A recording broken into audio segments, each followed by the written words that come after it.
Sistem penjinak para dewa, bab 231 perilaku mencurigakan.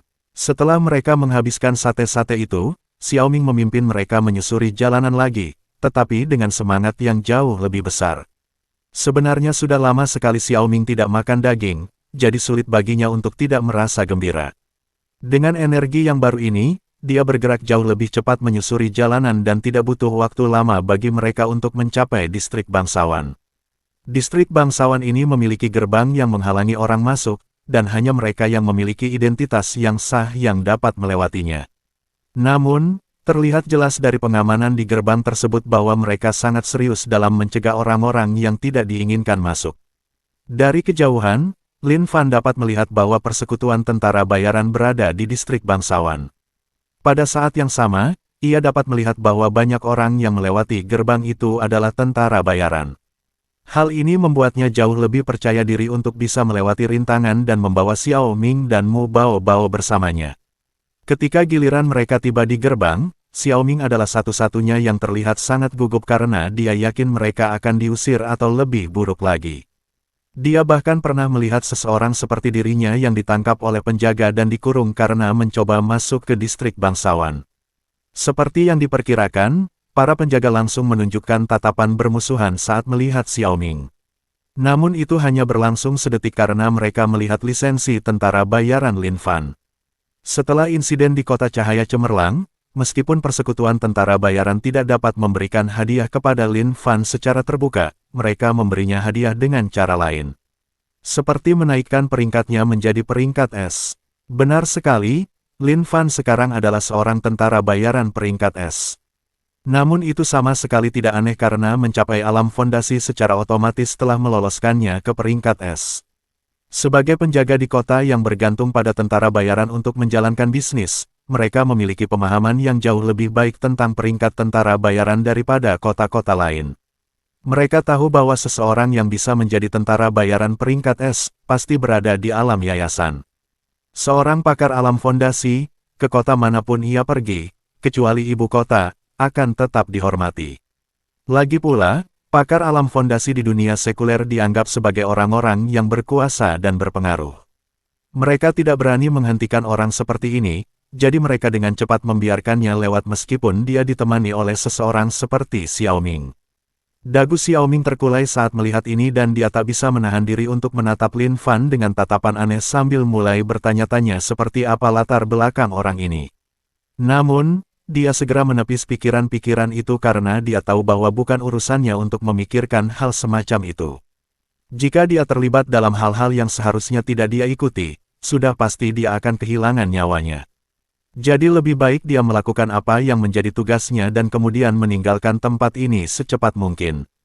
Dengan pemikiran itu, dia segera membawa Lin Fan dan Mu Baobao ke toko Royal Style.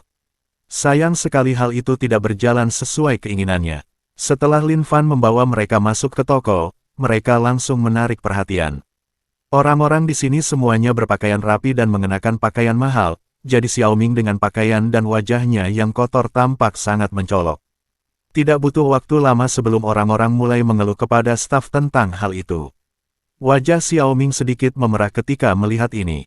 Dia tahu bahwa jika terus begini, mereka akan diusir dari toko, jadi dia siap untuk lari jika perlu.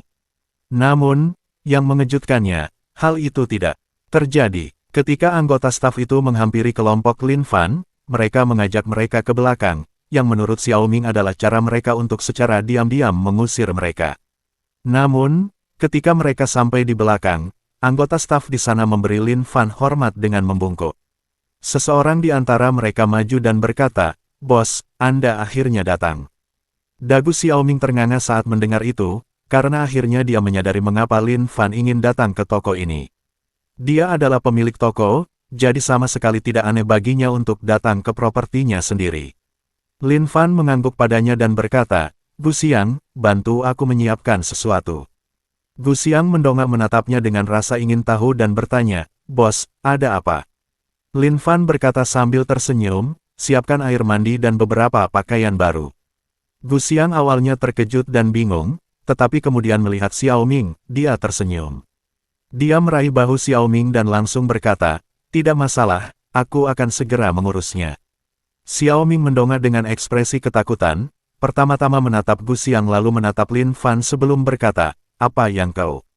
Sebelum dia menyelesaikan kata-katanya, dia ditarik pergi oleh Gu Xiang yang matanya berbinar-binar.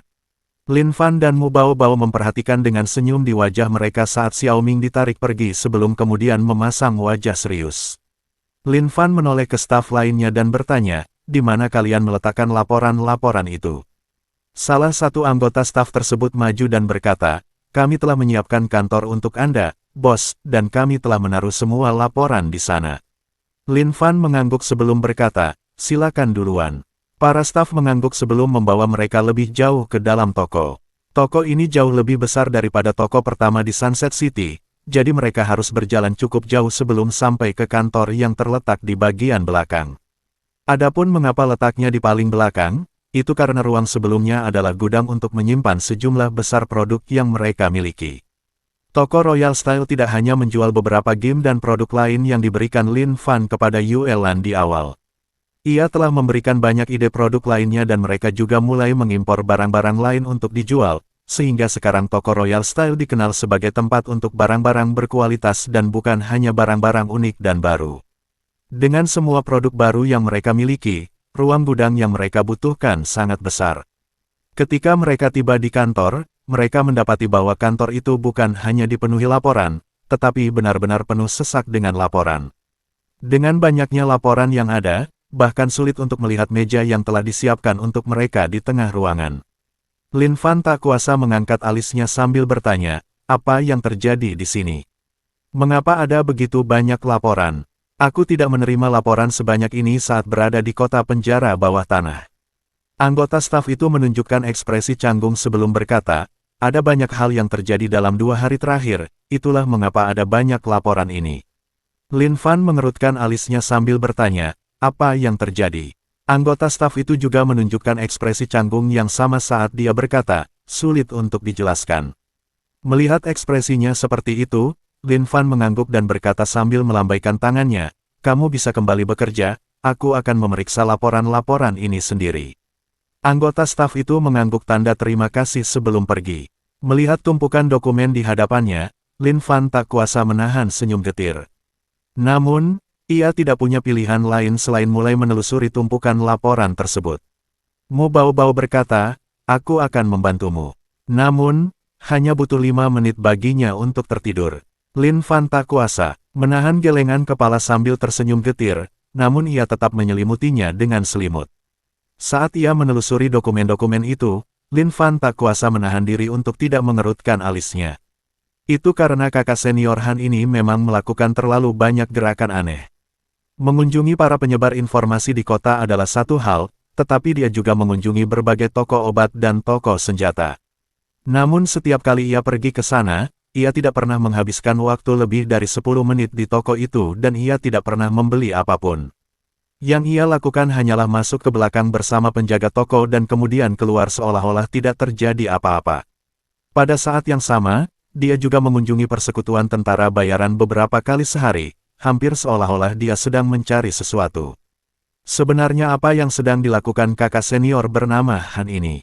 Bukankah seharusnya dia bersikap low profile sebagai anggota sekte yang telah hancur? Mengapa dia bertindak mencurigakan seperti ini? Namun, hal lain yang diperhatikan Lin Fan adalah ada orang lain yang datang ke Kota Putih dan bertemu dengan kakak senior Han. Dia tidak tahu siapa orang itu, tetapi dia menduga Mu Baobao pasti punya firasat. Yang harus dia lakukan hanyalah menunggu sampai dia bangun. Dia memang terbangun ketika Gu Xiang masuk ke ruangan, tetapi ada hal lain yang lebih dulu menarik perhatian mereka. Ada seorang gadis kecil yang rapi dan sopan, yang telah dimandikan dan mengenakan gaun biru cantik, yang dibawa ke hadapan mereka. Keduanya tak kuasa menahan diri untuk memuji betapa rapihnya dia membersihkan tempat itu. Tentu saja, gadis kecil ini adalah Xiao Ming. Bab 232 Sebuah pertemuan. Xiao Ming terus menarik-narik ujung roknya, menunjukkan dengan jelas bahwa dia tidak terbiasa mengenakan pakaian seperti ini. Namun Gu Xiang dan Mu Baobao tak kuasa menahan kekaguman mereka padanya. Itu bukan kesalahan mereka karena dia memang benar-benar terlihat seperti boneka setelah dibersihkan. Rambutnya lurus dan coklat, dan matanya besar dan lebar, dia benar-benar tampak seperti boneka porselen dalam gaun ini. Xiao Ming melihat cara Lin Fan menatapnya dan tak kuasa bertanya dengan sedikit rasa takut dalam suaranya, "Kau hanya menginginkan tubuhku, kan?" Lin Fan mendapati 3 garis hitam muncul di kepalanya. Dia terbatuk sebelum berkata, "Aku hanya ingin membersihkanmu karena aku masih membutuhkan bantuanmu. Aku masih ingin kau menjadi pemanduku di kota ini, jadi setidaknya kau harus terlihat rapi, kalau tidak kau akan menarik lebih banyak perhatian." Xiao Ming menatap dirinya sendiri dan merasa bahwa apa yang dikatakan pria itu memang masuk akal. Namun, dia tetap tidak bisa menahan diri untuk bertanya, "Apakah kamu tidak punya pakaian lain yang bisa aku pakai?" Lin Fan menatapnya dengan pujian terakhir sebelum menatap Gu Xiang.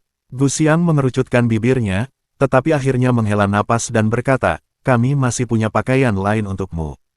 Jelas sekali bahwa dia tidak bersedia memberikan pakaian lain itu kepada Lin Fan, tetapi karena Lin Fan memintanya, dia tidak punya pilihan lain.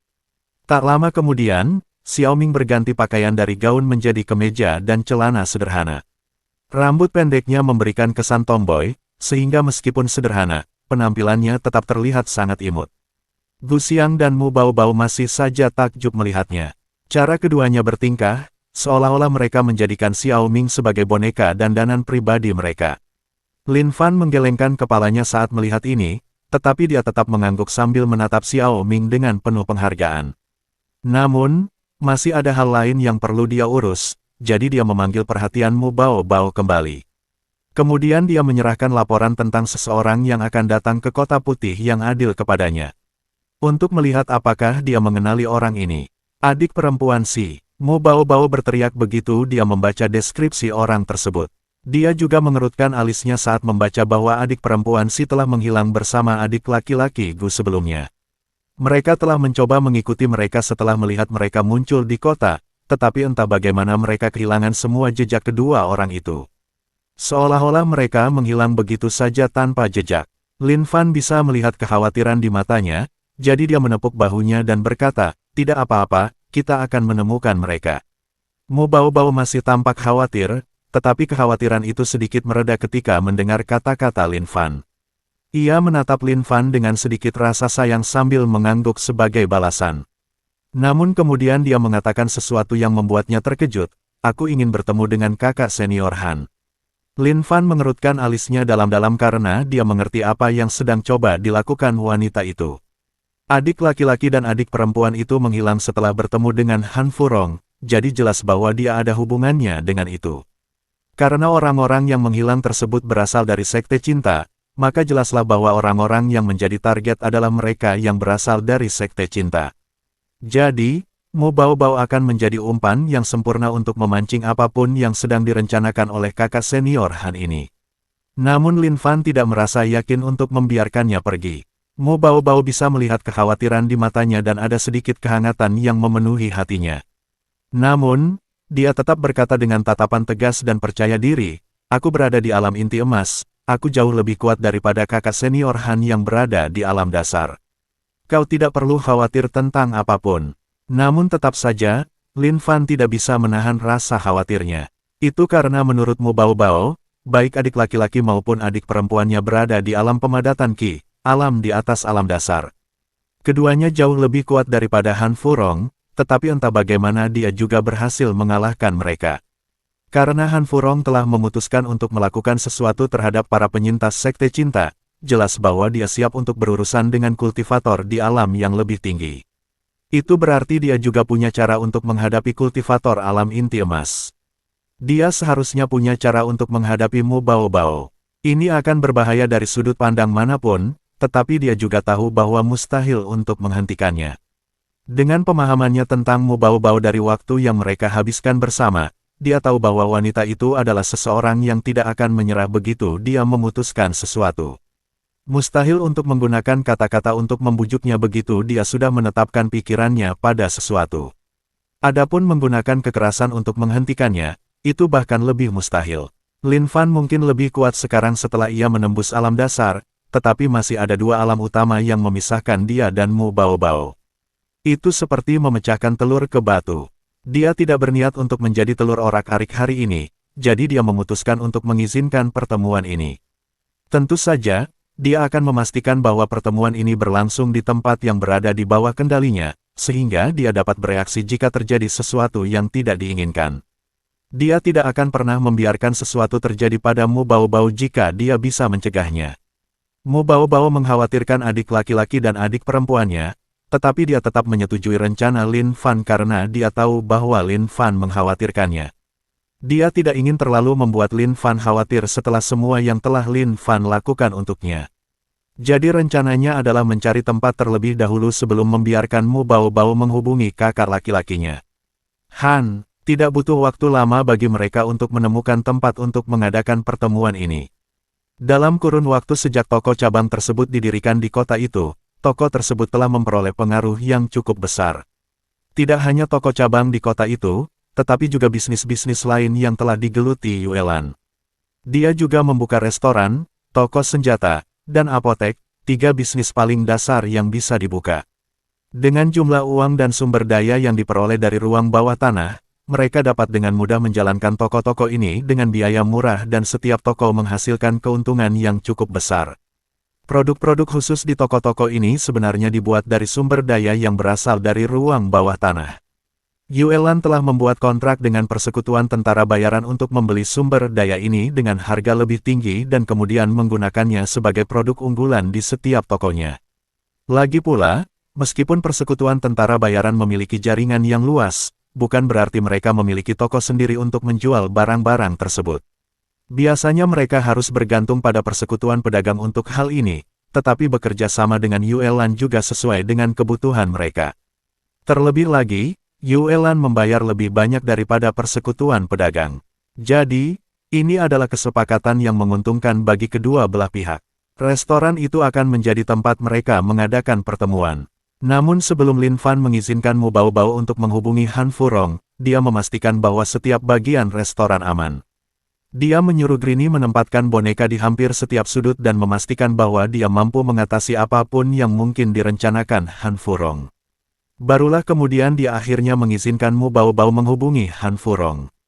Yang mengejutkan mereka, Han Furong setuju untuk bertemu dengan Mu Baobao keesokan harinya. Jadi keesokan harinya, Mu Baobao pergi ke restoran bersama Xiao Ming yang telah memandu mereka berkeliling kota beberapa hari terakhir. Xiao Ming sebenarnya ingin terbebas dari para kultivator kuat ini, tetapi karena mereka membayar dengan bayaran tinggi, dia tidak punya pilihan lain selain terus membimbing mereka. Hanya dengan bekerja untuk mereka selama sehari, dia mendapatkan lebih banyak uang daripada yang akan dia hasilkan dari mencuri selama sebulan. Belum lagi, mereka terus membelikannya makanan lezat yang biasanya tidak akan sempat ia makan sendiri. Jadi, dalam arti tertentu mereka telah menjinakkannya dengan makanan. Setelah Mu Baobao tiba di restoran, dia menuju ke ruang pribadi yang telah disiapkan Lin Fan dan menunggu kedatangan Han Furong. Tentu saja, meskipun itu adalah ruangan pribadi, Lin Fan telah memasang banyak sistem pengawasan di ruangan ini, sehingga dia dapat bereaksi kapan saja. Jika Han Furong berani melakukan sesuatu, mata Lin Fan tidak akan melewatkannya. 10 menit kemudian, Han Furong tiba di restoran dan setelah menunjukkan undangan dari Mu Baobao, ia diantar ke ruangan oleh para pelayan restoran. Begitu tiba, dia terkejut melihat betapa mewahnya ruangan itu. Lagi pula, Mu Baobao telah menyiapkan ruangan paling mewah di seluruh restoran untuk pertemuan ini. Ruangan ini dipenuhi dengan berbagai dekorasi mewah dan perabotan terbaik, jelas sekali tempat ini bukan tempat yang murah. Dia penasaran bagaimana wanita itu mampu membelinya, tetapi setelah memikirkan siapa yang disuruhnya untuk menyampaikan pesan itu, dia segera mengerti. Dia terkejut ketika menerima pemberitahuan tentang pertemuan ini karena yang menghubunginya adalah orang-orang dari toko Royal Style. Toko Royal Style adalah toko yang sangat terkenal di kalangan bangsawan dan orang kaya, jadi wajar jika toko ini juga terkenal di kalangan rakyat jelata yang suka membicarakan hal-hal seperti itu meskipun hal-hal tersebut di luar jangkauan mereka. Han Furong terkejut mengetahui bahwa Mu Baobao memiliki hubungan dengan toko Royal Style, tetapi dia juga senang melihat hal ini. Lagi pula, setelah dia merawatnya, bukankah itu berarti dia punya kesempatan untuk ikut menikmati keuntungan dari situasi ini? Bisnis toko Royal Style sedang berkembang pesat dan jika dia bisa mendapatkan sebagian kecil saja dari keuntungan itu sudah cukup untuk menghidupi sisa hidupnya tanpa khawatir. Bab 233 Sampah. Saat Han Furong melihat Mu Baobao, matanya langsung berbinar. Dia bergegas maju sambil tersenyum dan berkata, "Adikmu, senang sekali bertemu denganmu lagi." Mu Baobao mengangguk tanpa memberikan jawaban pasti sebelum bertanya, "Apakah hanya kamu? Apakah kamu belum bertemu orang lain dari Sekte Cinta kami?" Kilatan aneh muncul di mata Han Furong, tetapi kemudian dia berkata dengan senyum tenang, "Aku belum pernah bertemu orang lain. Adik perempuanmu adalah orang pertama yang kutemui sejauh ini." Mu Baobao sedikit menyipitkan matanya, tetapi dia dengan cepat mengembalikan ekspresi tenangnya sambil berkata, "Kau benar-benar terlalu berisik mencari anggota Sekte Cinta kita. Tidakkah kau takut menarik perhatian musuh?" Han Furong hanya berkata sambil tersenyum santai, "Sekarang aku punya adik perempuanmu yang melindungiku, bagaimana mungkin aku takut?" Mu Baobao mendengus dingin dan berkata, "Siapa bilang aku akan melindungimu?" Kali ini, Han Furong tak kuasa menahan keterkejutannya sambil berkata, "Bukankah ketua sekte dan para tetua mempercayakan masa depan Sekte Cinta kepada adik perempuanmu? Bukankah sudah menjadi tugasmu untuk melindungi anggota Sekte Cinta?" Mata Mu Baobao langsung menjadi dingin ketika mendengar ini, dan tatapan dingin itu tertuju pada Han Furong saat dia berkata, "Bagaimana kau tahu tentang ini?" Han Furong merasa merinding saat mendengar itu, tetapi kemudian dia berkata sambil tersenyum gugup, "Aku mendengarnya dari murid-murid lain yang pernah melewati tempat ini." Mata Mu Baobao semakin menyipit ketika mendengar ini. Kemudian dia bertanya dengan suara tanpa sedikit pun kehangatan, "Kukira kau bilang belum pernah bertemu anggota Sekte Cinta kami yang lain. Sekarang kau bilang kau pernah melihat murid-murid lain lewat di sini. Jadi yang mana yang benar?" Senyum Han Furong langsung berubah kaku saat mendengar itu, sebelum tiba-tiba ia tertawa tak berdaya. Ia menggelengkan kepala dan menghela napas sebelum berkata, "Kupikir aku menyembunyikannya dengan sangat baik." "Bagaimana kau bisa tahu?" Bibir Mu Baobao tak kuasa menahan senyum saat mendengar itu. "Bersembunyi dengan sangat baik, bahkan orang bodoh yang buta pun akan bisa melihat kebohongannya, dan dia mengatakan bahwa dia menyembunyikannya dengan sangat baik. Seandainya bukan karena Lin Fan menutupi jejaknya, dia pasti sudah tertangkap oleh musuh mereka karena dengan mudah mengungkap bahwa dia adalah anggota Sekte Cinta. Namun, jika semua fakta dipertimbangkan, sangat mungkin mereka tidak akan melakukan apapun padanya. Dia kemungkinan besar adalah seorang pengkhianat yang membantu mereka menangkap anggota Sekte Cinta. Itulah sebabnya adik laki-laki dan adik perempuannya menghilang." Namun, satu hal yang membingungkan Mu Baobao adalah mengapa Han Furong begitu percaya diri meskipun dia jelas-jelas telah mempermalukan dirinya sendiri. Dengan perbedaan tingkat kultivasi di antara mereka, seharusnya dia tahu bahwa tidak ada peluang baginya untuk menang jika mereka bertarung. Jadi, apakah itu berarti dia memang punya semacam trik tersembunyi seperti yang Lin Fan duga? Mu Baobao mengira Han Furong akan mengandalkan kata-kata untuk menipunya karena dia seharusnya tahu bahwa tipu dayanya tidak akan berhasil padanya. Dia tidak pernah menyangka kata-katanya akan seburuk ini, tetapi itu memang masuk akal. Dia benar-benar idiot, bahkan ketika mereka masih berada di Sekte Cinta.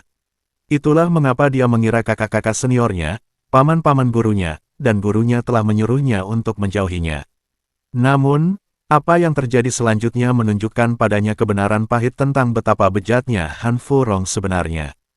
Han Furong dengan santai melambaikan lengan bajunya, lalu tiba-tiba muncul asap hijau dari sana. Asap itu tidak berhenti sama sekali dan dengan cepat memenuhi ruangan. Mu Baobao segera menutup mulutnya dan mulut Xiao Ming, tetapi itu sama sekali tidak berguna. Saat asap memenuhi ruangan, Mu Baobao merasa penglihatannya mulai kabur. Dia langsung tahu bahwa ini adalah semacam racun dan jika dia tidak menghentikannya, dia akan jatuh ke dalam perangkap Han Furong.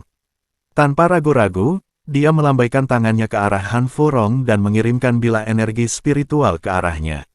Dia mungkin ragu untuk menebasnya sebelumnya, tetapi setelah terungkap sebagai pengkhianat, dia tidak merasa ragu sama sekali. Sayangnya, sebelum pedang energi spiritual itu mengenai Han Furong, sebuah penghalang tak terlihat muncul di depannya. Saat bila energi spiritual itu menghantam penghalang, bila itu bahkan tidak bertahan sedetik pun sebelum hancur berkeping-keping. Han Furong tersenyum lebar saat melihat ini dan berkata, "Sepertinya barang-barang yang diberikan Tetua Rong benar-benar berguna." Lalu dia menatap Mu Baobao yang tergeletak di tanah dengan tatapan mesum dan berkata, "Adikku, saatnya bersenang-senang." Dia berjalan perlahan sambil tersenyum mesum, lalu berkata, kau tak bisa membayangkan berapa kali aku sudah memikirkan untuk melakukannya dengan tubuh itu. Seandainya bukan karena semua orang tua bodoh dan idiot yang berkeliaran di sini, aku pasti sudah bersenang-senang. Kemudian senyumnya semakin lebar saat dia berkata, tentu saja, sekarang belum terlambat. Mu Baobao berusaha melawan, tetapi ia mendapati bahwa ia sama sekali tidak bisa menggerakkan lengannya. Seolah-olah setiap bagian tubuhnya terbebani oleh batu dan sekeras apapun ia mencoba menggerakkannya, ia tetap tidak bisa menggerakkannya. Kesadaran mendalam pun muncul dalam dirinya bahwa dia telah bertindak terlalu gegabah dan seharusnya mendengarkan Lin Fan. Dia terlalu percaya diri dengan kultivasinya sendiri, itulah sebabnya dia bersikeras untuk bertemu dengan Han Furong. Dia berpikir bahwa meskipun pria itu memiliki semacam kartu truf, dia akan mampu menemukan cara untuk menghadapinya. Namun kini ia hampir jatuh ke dalam perangkapnya dan pria itu akan memperlakukan tubuhnya sesuka hatinya. Satu-satunya hal yang bisa ia pikirkan saat kesadarannya mulai hilang adalah bagaimana ia telah berbuat salah kepada Lin Fan. Sambil berjalan maju, Han Furong juga menatap Xiao Ming dengan senyum mesum dan berkata, aku tidak tahu siapa gadis kecil ini, tetapi karena kau membawanya ke sini, maka aku tidak akan menahan diri untuk menikmatinya. Anggap saja ini sebagai sambutan untuknya di sekte cinta dari kakak seniornya. Mu Baobao tiba-tiba tersentak ketika mendengar ini karena dia benar-benar lupa tentang Xiao Ming. Dia hanya fokus pada pertemuan itu dan benar-benar lupa bahwa dia membawa Xiao Ming serta. Sekarang dia malah melibatkan Xiao Ming dengan membawanya serta. Dia tidak akan bisa memaafkan dirinya sendiri jika membiarkan sesuatu terjadi pada Xiao Ming. Jadi, dia memaksa dirinya menjauh dengan memadatkan sebilah energi spiritual kecil dan menusukkannya ke tangannya. Kemudian dia mengangkat tangannya lagi dan menembakkan sisa energi spiritual terakhir yang bisa dia padatkan ke arah Han Furong. Namun sekali lagi, penghalang yang sama muncul dan memblokir serangan tersebut. Ini adalah perjuangan terakhirnya, dan pada akhirnya gagal. Karena tidak punya pilihan lain, Mu Baobao jatuh ke tanah dan kehilangan kesadaran. Han Furong memasang wajah tenang, tetapi di dalam hatinya, ia menghela napas lega. Ia tidak menyangka Mu Baobao tiba-tiba akan mengeluarkan pedang energi spiritual lainnya, tetapi untungnya ia telah bersiap. Sekarang saatnya dia menikmati hasil dari perjuangannya. Namun, sebelum dia bisa melangkah maju, tiba-tiba terdengar ledakan yang dahsyat. Terdapat banyak lubang yang terbentuk di dinding, atap, dan lantai. Ada juga lubang besar yang tiba-tiba terbentuk di dinding yang menghadap ke jalan. Orang-orang di luar terkejut melihat ini, tetapi karena asap yang mengepul, mereka tidak dapat melihat apapun.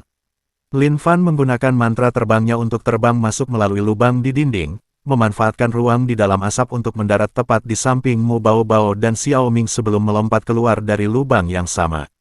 Dia telah menggunakan mantra ilusinya dan menerapkan mantra ilusi pada mereka berdua saat dia melompat keluar, sehingga yang dilihat Han Furong hanyalah Mu Baobao dan Xiao Ming menghilang begitu saja.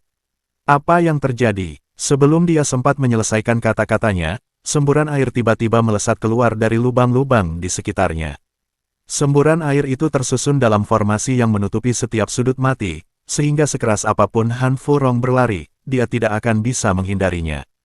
Dengan formasi seperti ini, tentu saja dia tidak bisa menghindarinya. Belum lagi dia lengah, sehingga semua tombak air mengenai sasarannya secara langsung. Namun, penghalang yang sama seperti sebelumnya muncul kembali dan memblokir serangan terhadap Han Furong. Hanya saja kali ini, penghalang itu hancur setelah memblokir serangan. Lin Fan tersenyum saat melihat ini dan mengumpulkan air jernihnya menjadi sebongkah es yang ditembakkan ke arah Han Furong. Bongkahan es ini tepat sasaran dan Han Furong lengah karena tombak air, sehingga ia tidak menyadari bongkahan es ini sebelum terlambat. Dia mencoba mengangkat tangannya untuk menangkisnya, tetapi dia tidak berhasil tepat waktu karena es batu itu menusuk dadanya. Es batu itu tidak ditujukan ke jantungnya, melainkan ke dantiannya. Saat peluru itu menembus dantiannya, Han Furong bisa merasakan kultivasinya menghilang dan seluruh energi spiritualnya terpencar. Wajahnya dipenuhi keterkejutan saat ia melihat bongkahan es di dadanya dan ia tidak percaya apa yang baru saja terjadi. Namun, ia juga dengan cepat pingsan karena Lin Fan juga menambahkan sedikit anestesi pada bongkahan es air jernih yang masuk ke tubuh Han Furong saat ia ditusuk. Lin Fan menatap Mu Baobao dan Xiao Ming yang tak sadarkan diri dalam pelukannya sebelum menghela napas lega. Untunglah dia tiba tepat waktu sebelum sesuatu terjadi pada mereka berdua. Bab 234 Interogasi 1. Setelah mengurus Han Furong dan memastikan asap yang dilepaskannya tersebar, Lin Fan kembali ke restoran. Para stafnya sudah berada di luar menangani situasi tersebut, jadi dia tidak perlu khawatir ada orang yang ikut campur. Saat ia mendarat, pintu terbuka dan manajer toko masuk dengan senyum getir. Ia berkata dengan suara penuh keluhan, "Bos, tidak bisakah Anda melakukan ini dengan lebih tenang dan tidak merusak?" Lin Fan tersenyum canggung, tetapi dia mengangkat bahu dan berkata, "Aku tidak punya pilihan lain."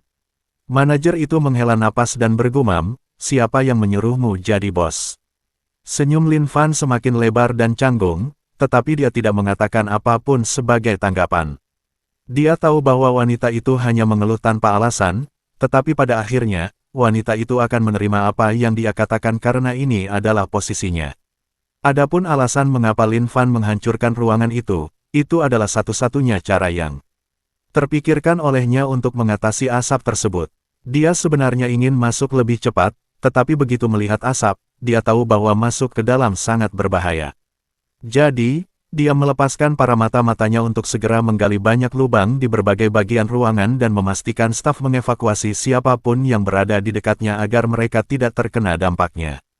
Kemudian dia menyuruh para tikus tanah membuat lubang-lubang ini sementara dia sendiri membuat lubang di dinding yang menghadap ke jalan.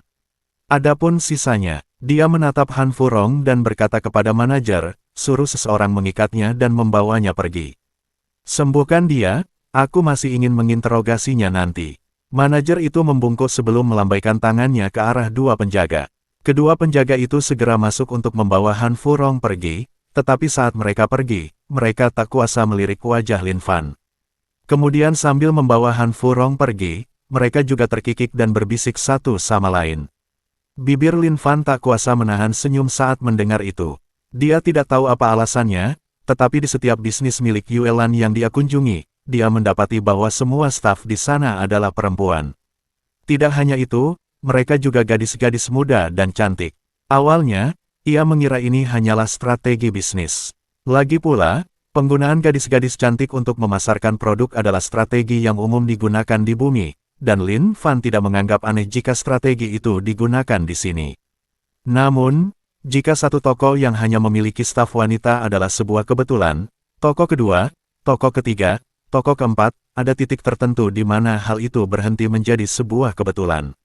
Lin Fan juga mengingat apa yang terjadi dengan Luer, Laner, dan Ouyang Qian di kota cahaya cemerlang. Seolah-olah Yuelan sedang mencoba untuk. Saat memikirkan hal ini, ia segera menepis pikiran itu karena memutuskan bahwa ia tidak seharusnya meragukan Yuelan. Ia pasti punya alasan sendiri untuk melakukan hal seperti ini. Jadi Lin Fan juga melambaikan tangannya kepada manajer sebelum berkata, "Anda bisa kembali bekerja. Saya akan pergi ke kantor untuk mengurus sesuatu, jadi jangan ganggu orang lain sampai saya selesai." Manajer itu mendongak menatap Lin Fan dengan sedikit tatapan penuh harap di matanya sambil bertanya, "Bos, apakah Anda butuh bantuan? Saya bisa membantu apapun yang Anda butuhkan." Lin Fan agak terkejut dengan antusiasmenya, tetapi dia menggelengkan kepala dan berkata, "Tidak apa-apa, aku bisa mengurus ini sendiri."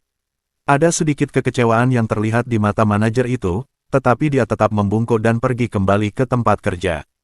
Lin Fan yakin sekali bahwa dia melihat secercah hal lain di matanya, tapi itu pasti hanya imajinasinya saja, kan? Dia menggendong Mu Baobao dan Xiao Ming ke kantor lalu menidurkan mereka di sofa di dalam. Dia sudah melihat jenis racun apa yang digunakan Han Furong dengan mata penilaiannya, jadi dia tahu bahwa mereka tidak dalam bahaya yang mengancam jiwa. Satu-satunya efek yang ditimbulkannya adalah membuat mereka pingsan. Itulah juga alasan utama mengapa hal itu memengaruhi Mu Baobao meskipun dia berada di alam inti emas. Itu adalah racun khusus yang dirancang hanya untuk membuat orang pingsan, itulah sebabnya racun ini sangat efektif. Satu-satunya hal yang bisa dia lakukan untuk membantu mereka adalah menggunakan energi spiritualnya untuk membantu mereka menghilangkan racun tersebut. Dia memulai dengan Mu Baobao terlebih dahulu karena dia memiliki tingkat kultivasi yang lebih tinggi, sehingga mudah baginya untuk membangunkannya. Hanya butuh sekitar 5 menit sebelum dia tiba-tiba terbangun. Dia segera mengangkat tangannya untuk melindungi diri dan dengan hati-hati memeriksa tubuhnya sebelum melihat sekeliling. Ketika dia melihat Lin Fan duduk di belakangnya dengan tangan terangkat, dia menghela napas lega karena dia bisa menebak apa yang sedang dilakukannya. Namun, dia tetap tidak bisa menahan diri untuk bertanya dengan suara ragu-ragu, apakah dia? Dia tidak menyelesaikan kata-katanya, tetapi jelas apa yang dia maksudkan. Lin Fan memeluknya dan menggelengkan kepalanya sambil berkata, "Tidak, aku menghentikannya sebelum dia bisa melakukan apapun. Aku juga melumpuhkan dan menangkapnya, jadi kita bisa menginterogasinya setelah ini." Mo Bao menghela napas lega lagi sebelum membenamkan kepalanya di dada pria itu. Kemudian dengan suara lirih, dia berkata, "Maaf, aku terlalu impulsif." Lin Fan hanya menepuk kepalanya sambil tersenyum dan berkata, "Tidak apa-apa, tapi kamu harus belajar dari ini di masa depan." Mo Bao mendongak dan mengangguk dengan imut.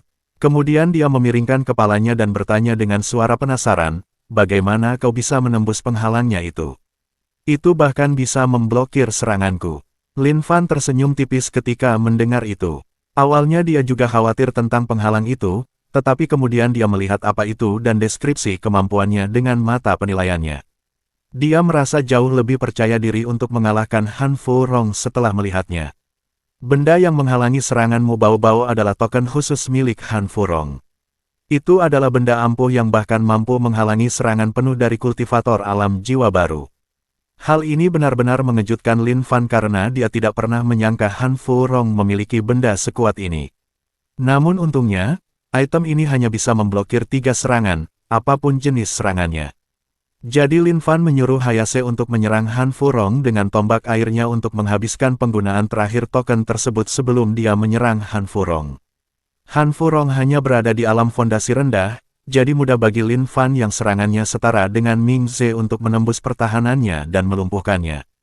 Setelah mendengar semua itu, Mo Bao memilih untuk tidak mempertanyakan bagaimana Lin Fan tahu bahwa token itu hanya memiliki 3 kegunaan karena dia sudah terbiasa dengan metode misterius Lin Fan. Sebaliknya, dia mengerutkan alisnya dan bertanya, "Kalau begitu, apakah itu berarti Han Furong benar-benar?" Lin Fan mengangguk untuk membenarkan hal itu. Mo Bao menghela napas dan menunjukkan ekspresi khawatir. Pihak lawan bahkan bisa memberikan token sekuat ini kepada seseorang seperti Han Furong, lalu apalagi yang mereka punya sebagai senjata rahasia. Dia tak bisa menahan diri untuk tidak menatap Lin Fan dengan tatapan yang rumit. Lagi pula, dengan keadaan seperti ini, sangat mungkin dia akan melibatkan pria itu dengan bersikeras menyelamatkan adik laki-laki dan adik perempuannya. Lin Fan bisa menebak apa yang dipikirkan wanita itu, tetapi dia juga memiliki pikirannya sendiri. Pertama, dia memiliki misi dari sistem yang perlu dia selesaikan. Dia membutuhkan orang untuk direkrut ke Sekte Cinta, jadi dia sangat ingin adik laki-laki dan perempuan ini bergabung dengan Sekte Cinta karena itu berarti akan ada 2 kultivator alam pemadatan Qi. Kedua, dia tahu bagaimana perasaan Mo Bao, jadi meskipun dia khawatir akan melibatkan dirinya, dia akan melakukan segalanya untuknya karena itulah seberapa besar dia peduli padanya. Lalu Lin Fan mengulurkan tangannya dan menepuk kepalanya sambil berkata, "Jangan khawatir, kita lihat saja bagaimana hasilnya setelah kita menginterogasinya." Lalu dia menoleh ke arah Xiao Ming dan berkata, "Bantu aku membangunkannya dulu." Mo Bao juga teringat tentang Xiao Ming dan dia segera pergi ke tempat Xiao Ming berbaring sebelum menatap Lin Fan, seolah-olah dia menunggu instruksi darinya. Lin Fan berjalan mendekat dan meletakkan tangannya di punggung Xiao Ming. Sebelum berkata, "Suntikkan saja energi spiritualmu ke tubuhnya seperti biasa, dan itu akan membantu tubuhnya menghilangkan racun." Mo Bao tak kuasa menahan kekhawatiran saat bertanya, "Benarkah hanya itu? Apakah ini tidak akan meninggalkan efek jangka panjang padanya?" Lin Fan membuka mulutnya, tetapi kemudian menyadari bahwa dia tidak yakin, jadi dia melihat Xiao Ming lagi. Setelah memastikan dengan mata penilaiannya bahwa semuanya baik-baik saja, dia mengangguk sebagai jawaban. Mo Bao merasa sedikit ragu melihat Lin Fan ragu-ragu seperti ini, tetapi dia tetap mengikuti apa yang dikatakannya. Xiao Ming bukanlah seorang kultivator, jadi tidak mudah bagi tubuhnya untuk menghilangkan racun ini bahkan dengan suntikan energi spiritual dari Lin Fan dan Mo Bao. Namun, racun itu berhasil dipecah setelah setengah jam dan Xiao Ming perlahan membuka matanya. Saat ia mendongak dan melihat Lin Fan dan Mo Bao berdiri di atasnya, ia tak kuasa menahan keterkejutannya. Ia melompat dan melihat sekeliling, seolah sedang mencari musuh, tetapi tak ada siapapun di sana. Namun, saat dia melompat jauh lebih tinggi daripada biasanya. Setelah melihat bahwa tidak ada musuh, dia duduk kembali di sofa dan menghela napas lega. Mo Baobao menggenggam tangannya dan menatapnya dengan tatapan meminta maaf sebelum berkata, "Maafkan aku, ini semua kesalahanku." Xiao Ming terkejut dengan permintaan maaf itu dan dengan cepat melambaikan tangannya sambil berkata, "Tidak, itu sama sekali bukan salahmu. Itu sama sekali bukan salahmu." Lin Fan juga menatapnya dengan tatapan meminta maaf karena dia juga melupakannya saat fokus pada Han Furong. Setelah membiarkan Mo Baobao menenangkannya, dia bertanya, "Apakah kamu mendengar sesuatu saat berada di dalam sana?" Tubuh Xiao Ming tersentak ketika mendengar itu. Bab 235 Murid. Lin Fan melihat reaksi gadis itu dan tersenyum. Namun, sebelum dia sempat berkata apa-apa, Xiao Ming dengan cepat melompat dan menggelengkan kepalanya sambil berkata, "Aku tidak mendengar apa-apa. Aku tidak mendengar apapun tentang sekte." Kemudian dia menyadari kesalahan yang telah dia buat dan dengan cepat menutup mulutnya sambil menatap Lin Fan dengan tatapan penuh ketakutan. Senyum yang terukir di wajahnya bagaikan senyum iblis di mata wanita itu. Dia tidak tahu persis apa yang telah dia saksikan, tetapi dia jelas mendengar kata-kata sekte digunakan. Bagi manusia biasa seperti dia yang tidak memiliki kultivasi, sekte adalah kata yang tabu. Segala sesuatu yang berhubungan dengan sekte biasanya akan berujung pada kematian bagi orang normal seperti dia. Jadi tentu saja dia tidak ingin terlibat dalam masalah ini. Yang dia inginkan hanyalah melarikan diri dari tempat ini dan menyelamatkan diri saat itu juga. Lin Fan menggelengkan kepalanya dengan senyum yang sama sebelum berkata, "Kami tidak akan melakukan apapun padamu." Meskipun dia mengatakan itu, Xiao Ming tetap bersikap waspada sambil menatapnya dan bertanya, "Benarkah?" Pan, Daen 0vs1, Lin Fan mengulurkan tangannya, yang membuat Xiao Ming sedikit tersentak, tetapi kemudian dia hanya menjentikkan keningnya dan berkata, "Omong kosong apa yang kau pikirkan? Kita bukan pedagang anak." Xiao Ming mengerucutkan bibirnya dan berkata, "Kita tidak pernah tahu. Ada banyak desas-desus tentang sekte yang melakukan hal-hal seperti itu." Lin Fan tidak mengatakan apapun sebagai tanggapan karena dia tahu bahwa itu adalah kebenaran. Bahkan dalam novel-novel yang pernah dibacanya, terdapat kasus di mana sekte-sekte menculik anak-anak untuk dijadikan murid dan kemudian menggunakan mereka sebagai tungku kultivasi atau bahan untuk pil atau segala macam hal mengerikan lainnya. Dia yakin bahwa hal ini juga terjadi di dunia ini. Namun, Lin Fan hanya berkata sambil tersenyum, "Jika kamu mau, kamu juga bisa bergabung dengan sekte kami." Mata Xiao Ming berbinar ketika mendengar itu sebelum kemudian redup kembali. Bukan berarti dia tidak mempercayai mereka, karena berada bersama mereka beberapa hari terakhir telah menunjukkan kepadanya seperti apa orang-orang itu. Dia tahu bahwa mereka tidak akan melakukan sesuatu yang akan membahayakannya, jika tidak, mereka pasti sudah melakukannya sejak lama. Lagi pula, mereka berdua adalah kultivator yang kuat dan kaya, sedangkan dia hanyalah seorang yatim piatu di jalanan kota perbatasan yang terpencil ini. Perbedaan statusnya sangat jelas, jadi tidak perlu bagi mereka untuk menunggu. Alasan mengapa matanya redup adalah karena ada keadaan lain yang mencegahnya bergabung dengan sekte mereka. Setelah terdiam cukup lama, dia berkata sambil menghela napas, "Aku tidak bisa bergabung dengan sekte kalian." Namun Lin Fan tidak menerima penolakan itu dan bertanya, "Ada apa? Jika ada sesuatu yang menghambatmu, kita bisa membicarakannya dan mendiskusikannya." Lin Fan sebenarnya sangat ingin Xiao Ming bergabung dengan sekte cinta karena dia bisa melihat bahwa Xiao Ming memiliki bakat dalam kultivasi. Ketika mereka menyuntikkan energi spiritual ke dalam dirinya, dia menemukan bahwa sudah ada benih energi spiritual yang terbentuk di dalam dirinya. Dapat dikatakan bahwa dia sudah berada di alam pengumpulan Sudoki, tetapi dia hanya tidak tahu bagaimana menggunakan energi spiritual yang telah dia kumpulkan. Orang biasa tidak akan mampu membentuk benih semacam ini hanya dengan disuntikkan energi spiritual, hanya mereka yang memiliki kemampuan menyerap energi spiritual yang mampu membentuk sesuatu seperti ini. Pada saat yang sama, Lin Fan juga menyadari bahwa fisiknya jauh lebih kuat dari sebelumnya. Dia tidak hanya memurnikan energi spiritual yang disuntikkan ke dalam benih, tetapi juga ke dalam tubuhnya sendiri, yang memungkinkannya untuk mencapai terobosan sebagai kultivator pemurnian tubuh. Fisiknya saat ini setara dengan seseorang di alam pengumpulan Ki pertama. Dengan dua bakat ini, wajar jika dia akan menjadi kultivator yang hebat di masa depan jika dia memiliki kesempatan untuk berkultivasi. Jadi Lin Fan sangat ingin Xiao Ming bergabung dengan Sekte Cinta. Lagi pula, dia sedang membangun sekte ini, jadi dia akan melakukan apapun yang dia bisa untuk membuat Sekte Cinta berkembang. Calon murid berbakat sangat penting dalam membangun kembali Sekte Cinta, jadi dia tidak ingin melepaskan talenta seperti Xiao Ming. Xiao Ming tampak mengalami kesulitan dalam ekspresinya. Sebagian dirinya ingin meminta bantuan, tetapi ada juga sebagian dirinya yang tidak ingin melakukannya. Bukan karena dia tidak mempercayai mereka berdua, melainkan karena dia tidak ingin menimbulkan masalah bagi mereka. Masalahnya adalah masalahnya sendiri dan dia tidak ingin melibatkan orang lain ke dalamnya. Meskipun dia seorang pencuri, dia masih memiliki sedikit harga diri. Namun sebelum Lin Fan sempat berkata apapun, Mu Baobao berkata, "Kami sudah mengatakan bahwa kami ingin merekrutmu ke sekte kami, jadi kamu tidak perlu khawatir tentang apapun. Jika kamu berada di sekte kami, kamu adalah keluarga dan masalahmu adalah masalah kami." Lin Fan tak kuasa menahan senyum saat mendengar itu. Mu Baobao sebenarnya tidak cocok menjadi pemimpin sekte karena terkadang dia terlalu terus terang.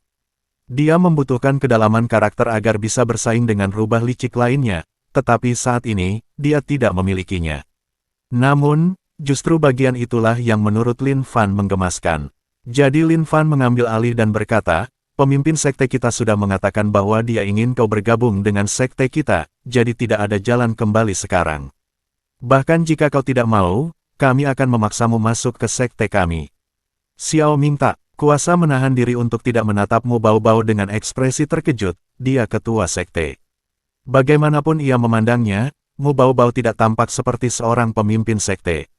Mu Baobao terlihat cukup muda, dia bahkan tidak tampak jauh lebih tua dari Lin Fan. Tentu saja, itu bukan hanya karena dia seorang kultivator, tetapi juga karena dia telah mencapai terobosan di usia yang sangat muda. Dia sebenarnya hanya 2 tahun lebih tua dari tubuh Lin Fan saat ini. Dengan tingkat kultivasi dan usianya, dia bisa dianggap sebagai salah satu jenius terbaik dari generasi muda. Namun, dia adalah seorang pemimpin sekte. Bukan salah Xiao Ming jika dia terkejut ketika Lin Fan memanggil Mu Baobao sebagai pemimpin sekte. Mu Baobao juga menyadari hal ini dan hendak cemberut, tetapi Lin Fan mengangkat tangan untuk menghentikannya. Lin Fan menoleh kembali ke Xiao Ming dan berkata, "Benar, dia adalah pemimpin sekte kita." Kemudian setelah jeda, dia berkata, "Aku ingin menjadikanmu muridku, apakah kau mau menerimanya?" Xiao Ming mendongak menatap Lin Fan dengan mata lebar dan setelah ragu sejenak, dia mengangguk. Lin Fan mengangguk sebelum berkata, "Karena kau adalah muridku, maka masalah apapun yang kau hadapi adalah masalahku juga. Jadi kau tidak perlu khawatir tentang apapun dan beritahu kami saja apa yang salah." Lin Fan tidak tahu mengapa dia menginginkan Xiao Ming sebagai muridnya, tetapi tiba-tiba dia memiliki ide ini dan dia cukup menyukainya. Sekarang dia adalah kultivator alam dasar, dia merasa bahwa dia harus memiliki beberapa murid. Dia juga telah melihat betapa berbakatnya Xiao Ming, jadi akan sia-sia jika membiarkannya pergi begitu saja. Xiao Ming ragu lagi, tetapi perlahan dia menjelaskan situasinya. Dia termasuk dalam kelompok anak yatim piatu yang saling menjaga satu sama lain. Beberapa anggota pertama kelompok itu hanya berkumpul untuk saling membantu bertahan hidup, tetapi seiring berjalannya waktu, mereka menjadi semakin dekat hingga seperti keluarga. Saat menjelaskan hal ini, dia bahkan menyebut beberapa orang lainnya sebagai saudara laki-laki dan perempuannya. Jelas terlihat bahwa ini adalah kelompok yang sangat kompak. Mereka bertahan hidup dengan melakukan pekerjaan serabutan di sekitar kota dan mengumpulkan uang mereka bersama-sama. Meskipun mereka hidup dalam kemiskinan, itu masih merupakan kehidupan yang dapat dijalani. Sampai suatu hari beberapa preman pindah ke lingkungan mereka dan meminta uang perlindungan dari mereka. Para preman ini tidak peduli bahwa mereka masih anak-anak dan menuntut agar mereka membayar atau pergi. Mereka tidak bisa begitu saja pergi karena semua harta benda mereka ada di sana dan para preman tidak akan membiarkan mereka membawa apapun jika mereka pergi. Ada banyak anak kecil yang belum bisa bekerja yang juga merupakan bagian dari kelompok mereka, jadi mereka harus meninggalkan anak-anak itu jika mereka pergi. Jadi Xiao Ming dan beberapa anak lainnya mulai menggunakan metode yang lebih tidak bermoral untuk mendapatkan uang yang mereka butuhkan untuk membayar para preman itu. Meskipun demikian, beberapa dari mereka terluka karena hal ini dan mereka harus mengambil pinjaman untuk mendapatkan uang untuk obat-obatan. Semua itu hanya mendorong mereka semakin terjerumus ke dalam masalah dan segera mereka tidak punya jalan keluar. Koin emas yang telah Lin Fan berikan kepada Xiao Ming beberapa hari terakhir memang sedikit membantu mereka, tetapi, melihat koin emas itu justru membuat para preman semakin serakah dan mereka mulai menuntut lebih banyak lagi dari Xiao Ming dan anak-anak lainnya. Setelah mendengar cerita ini, Mu Baobao menggendong Xiao Ming dan mengelus kepalanya. Xiao Ming tidak tahu mengapa ini terasa menenangkan, tetapi dia tidak bisa menahan diri untuk menyandarkan kepalanya di dada Mu Baobao. Pada saat yang sama, dia menatap Lin Fan dengan tatapan yang memintanya untuk menyelesaikan masalahnya. Namun, Lin Fan berdiri di sana dengan senyum di wajahnya. Ini mudah baginya untuk dipecahkan karena ini hanya menyangkut uang. Saat ini, dengan Yue Lan yang mengelola bisnisnya, uang adalah satu-satunya hal yang tidak ia kekurangan. Tentu saja, jika para preman itu memutuskan untuk tidak menyelesaikan masalah ini dengan uang, dia tidak keberatan menyelesaikannya dengan kekerasan. Semuanya akan bergantung pada apakah para preman itu cukup pintar. Lin Fan menatap Xiao Ming dan berkata, "Aku akan mengatasi masalah itu dengan mudah. Kamu tidak perlu khawatir, toh mereka tidak bisa berbuat apa-apa padaku." Xiao Ming menunjukkan ekspresi khawatir dan berkata, "Tapi orang-orang itu cukup kuat. Beberapa di antaranya bahkan seorang kultus." Kata-katanya tercekat di tenggorokannya saat ia menyadari dengan siapa ia berbicara. "Baiklah, orang yang baru saja menjadi gurunya dan ketua sekte mereka ada di sini, jadi tidak ada yang perlu dikhawatirkan. Lagi pula, mereka tidak mungkin menduduki posisi tinggi di sekte tanpa memiliki tingkat kultivasi yang tinggi." Sayang sekali Xiao Ming tidak mengetahui apa yang terjadi pada sekte cinta. Bab 236 Interogasi 2. Lin Fan memutuskan untuk menangani masalah ini nanti karena saat ini, ada hal yang lebih mendesak yang harus dia urus. Dia punya janji kencan dengan seseorang yang sedang menunggunya, jadi dia tidak ingin membuat orang itu menunggu. Jadi, dia menyerahkan masalah ini kepada bawahannya terlebih dahulu. Dia akan mengirim mereka ke tempat saudara-saudara Xiao Ming berada dengan membawa makanan dan pakaian sebelum mengurus masalah uang perlindungan. Adapun hutang mereka, mudah baginya untuk mengambil uang untuk membayarnya, jadi dia menyerahkan masalah ini kepada Gu Xiang. Dengan Gu Xiang yang menangani masalah ini, bahkan jika para rentenir ingin melakukan sesuatu, dia dapat dengan mudah mengatasinya. Lagi pula, toko Royal Style terkenal di kota ini dan tidak ada seorang pun yang cukup bodoh untuk macam-macam dengan Gu Xiang, manajer terkenal toko ini. Lin Fan juga mengutus Xiao Ming bersama bawahannya hanya untuk memastikan bahwa anak-anak yatim piatu itu tidak akan menolak bantuan mereka karena terlalu berhati-hati. Lagi pula, bawahannya adalah orang asing bagi anak-anak yatim piatu ini, jadi wajar jika mereka waspada. Setelah Xiao Ming dan bawahannya pergi, Lin Fan dan Mu Baobao menuju ke sebuah gedung di kawasan perumahan. Bangunan ini dimiliki oleh Lin Fan melalui tokonya, tetapi bukan tempat tinggal bawahannya. Ini adalah kediaman pribadi yang dibeli Gu Xiang untuk Lin Fan, untuk berjaga-jaga jika suatu saat ia datang ke kota putih yang adil dan ingin tinggal. Tentu saja, ada motif tersembunyi yang dimiliki bawahannya dalam membeli ini, tetapi Gu Xiang tidak mengetahuinya. Pada dasarnya, mereka merasa terlalu memalukan untuk melakukan itu di asrama tempat mereka semua tinggal, jadi mereka menginginkan tempat pribadi jika tuan muda memanggil mereka. Ketika Lin Fan tiba di kediaman itu, dia merasa terkejut. Ini bukanlah tempat tinggal kecil seperti yang dia harapkan, melainkan sebuah rumah besar yang telah direnovasi total. Tempat ini memiliki beberapa halaman yang cukup luas untuk ditinggali banyak orang dan pelayan, tetapi juga benar-benar kosong. Itu karena mereka sengaja menyimpan tempat ini hanya untuk digunakan Lin Fan, jadi saat ini tidak ada orang yang tinggal di sini. Namun dilihat dari kondisinya, jelas bahwa seseorang datang untuk membersihkan tempat ini setiap hari. Lin Fan takjub melihat betapa rajinnya bawahannya. Pada saat yang sama, dia juga terkejut dengan betapa banyaknya uang yang dihasilkan bisnisnya. Dia tahu bahwa Yue Lan mahir dalam pekerjaannya. Tetapi dia tidak pernah menyangka bahwa dia akan sehebat ini. Jelas bahwa kediaman ini sangat mahal, tetapi mereka mampu mempersiapkannya untuknya tanpa dia perlu memberitahu apapun sebelumnya. Jadi jelaslah bahwa toko itu meraup keuntungan besar. Lin Fan tak kuasa menahan napas lega sambil berpikir, sungguh suatu hal yang baik aku bertemu Yue Lan waktu itu. Jika dia harus mengelola bisnis ini dan kota bawah tanah itu sendiri, dia bahkan tidak tahu harus mulai dari mana. Namun, ada juga sedikit rasa bersalah yang menyelimutinya karena dia tahu bahwa dia telah membebankan banyak pekerjaan kepada Yuelan. Dia memutuskan akan melakukan sesuatu untuknya setelah kembali. Lin Fan dan Mu Baobao pergi ke ruang bawah tanah kediaman ini dan memasuki ruang bawah tanah. Lin Fan terkejut mendengar bahwa ada ruang bawah tanah di sini, tetapi dia mengetahui dari bawahannya bahwa tempat semacam ini umum. Ruang bawah tanah itu telah dipasang di kediaman ini bahkan sebelum mereka membelinya.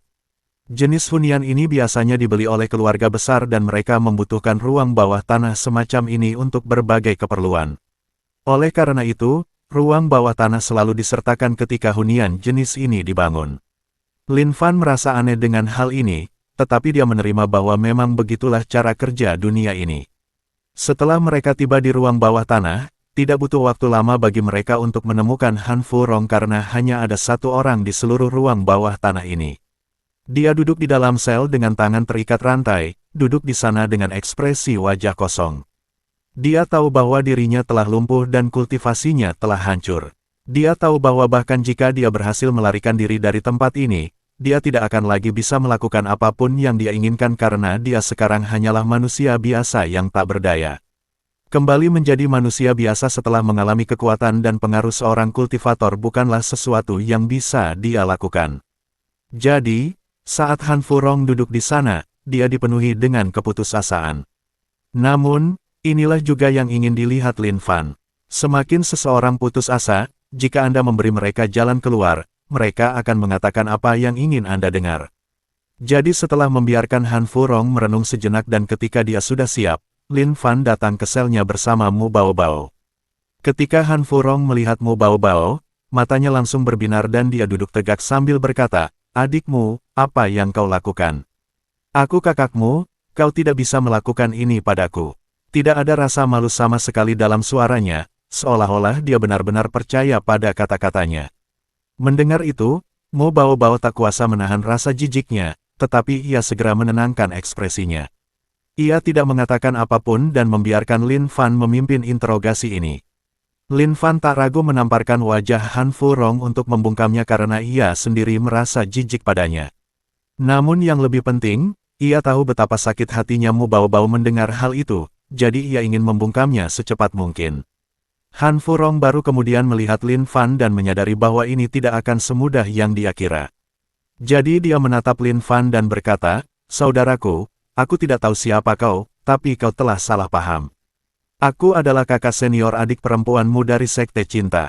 Kita berasal dari sekte yang sama, kau seharusnya tidak memperlakukanku seperti ini." Lin Fan menamparnya lagi dan berkata, "Aku yang bicara. Kamu hanya perlu menjawab." Saat mengatakan ini, matanya dipenuhi niat membunuh karena dia merasa iba pada Mu Baobao atas rasa malu yang dialami pria itu. Merasa merinding, Han Furong menutup mulutnya dan menunggu Lin Fan berbicara. Meskipun ia diliputi keputusasaan, hal terpenting bagi Han Furong adalah hidupnya sendiri.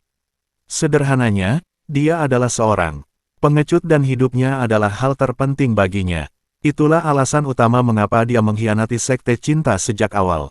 Jadi, bahkan ketika dia putus asa karena kehilangan kultivasinya, dia tidak pernah sekalipun berpikir untuk bunuh diri. Satu-satunya hal yang dia pikirkan adalah bagaimana keluar dari situasi ini dan menemukan cara untuk menempatkan dirinya kembali pada posisi tinggi. Di dunia manapun, orang seperti ini akan disebut sampah oleh semua orang. Lin Fan menatapnya dengan tatapan dingin dan bertanya, "Apakah kau sudah bertemu dengan orang lain dari Sekte Cinta?" Han Furong langsung menjawab, "Aku belum bertemu siapapun. Aku sedang mencari." Sebelum dia selesai bicara, dia menerima tamparan lagi di wajah. Lin Fan hanya berkata dengan suara dingin, "Kau berbohong." Han Furong terkejut mendengar nada tegas dari Lin Fan, tetapi dia tahu bahwa jika dia mengkhianati orang-orang yang telah dia khianati Sekte Cinta demi mereka, dia tidak akan bisa hidup lebih lama lagi. Jadi dia tetap berkata, "Saudaraku, aku tidak berbohong. Aku telah mencari jejak." Terdengar tamparan lagi di wajahnya yang memotong ucapannya sebelum Lin Fan berkata, "Kau berbohong." Hati Han Furong terasa dingin saat mengalami hal ini. Ia sekali lagi mendengar nada yakin dalam suara Lin Fan dan ia tidak mengerti mengapa Lin Fan begitu yakin, tetapi ia tahu bahwa jika ia mencoba berbohong padanya lagi. Karena tidak ada pilihan lain, Han Furong mencoba mengorek informasi dari Lin Fan dengan berkata, "Saudara ini, aku hanya pernah bertemu adik Gu selama ini. Aku bersumpah, dia baru saja datang ke kota dan setelah mengetahui bahwa aku tidak memiliki informasi apapun, dia pergi untuk..." Lin Fan sekali lagi menamparnya sebelum berkata, "Kau masih berbohong." Hati Han Furong menjadi semakin dingin.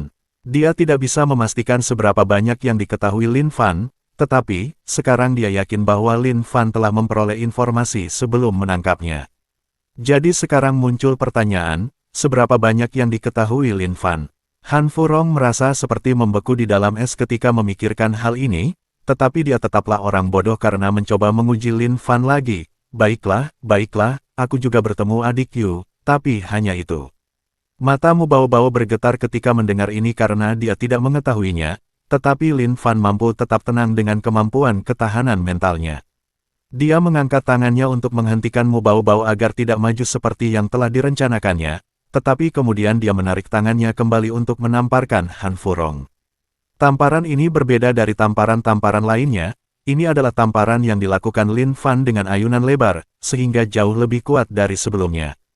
Kepala Han Furong terpelintir dan dia hampir terangkat dari lantai. Jika bukan karena rantai yang menahannya, mungkin dia akan terlempar. Tatapan mata Lin Fan sedingin es berusia ribuan tahun saat dia berkata dengan suara seperti iblis, "Kesempatan terakhir. Ceritakan semuanya padaku atau kau tidak akan bersenang-senang."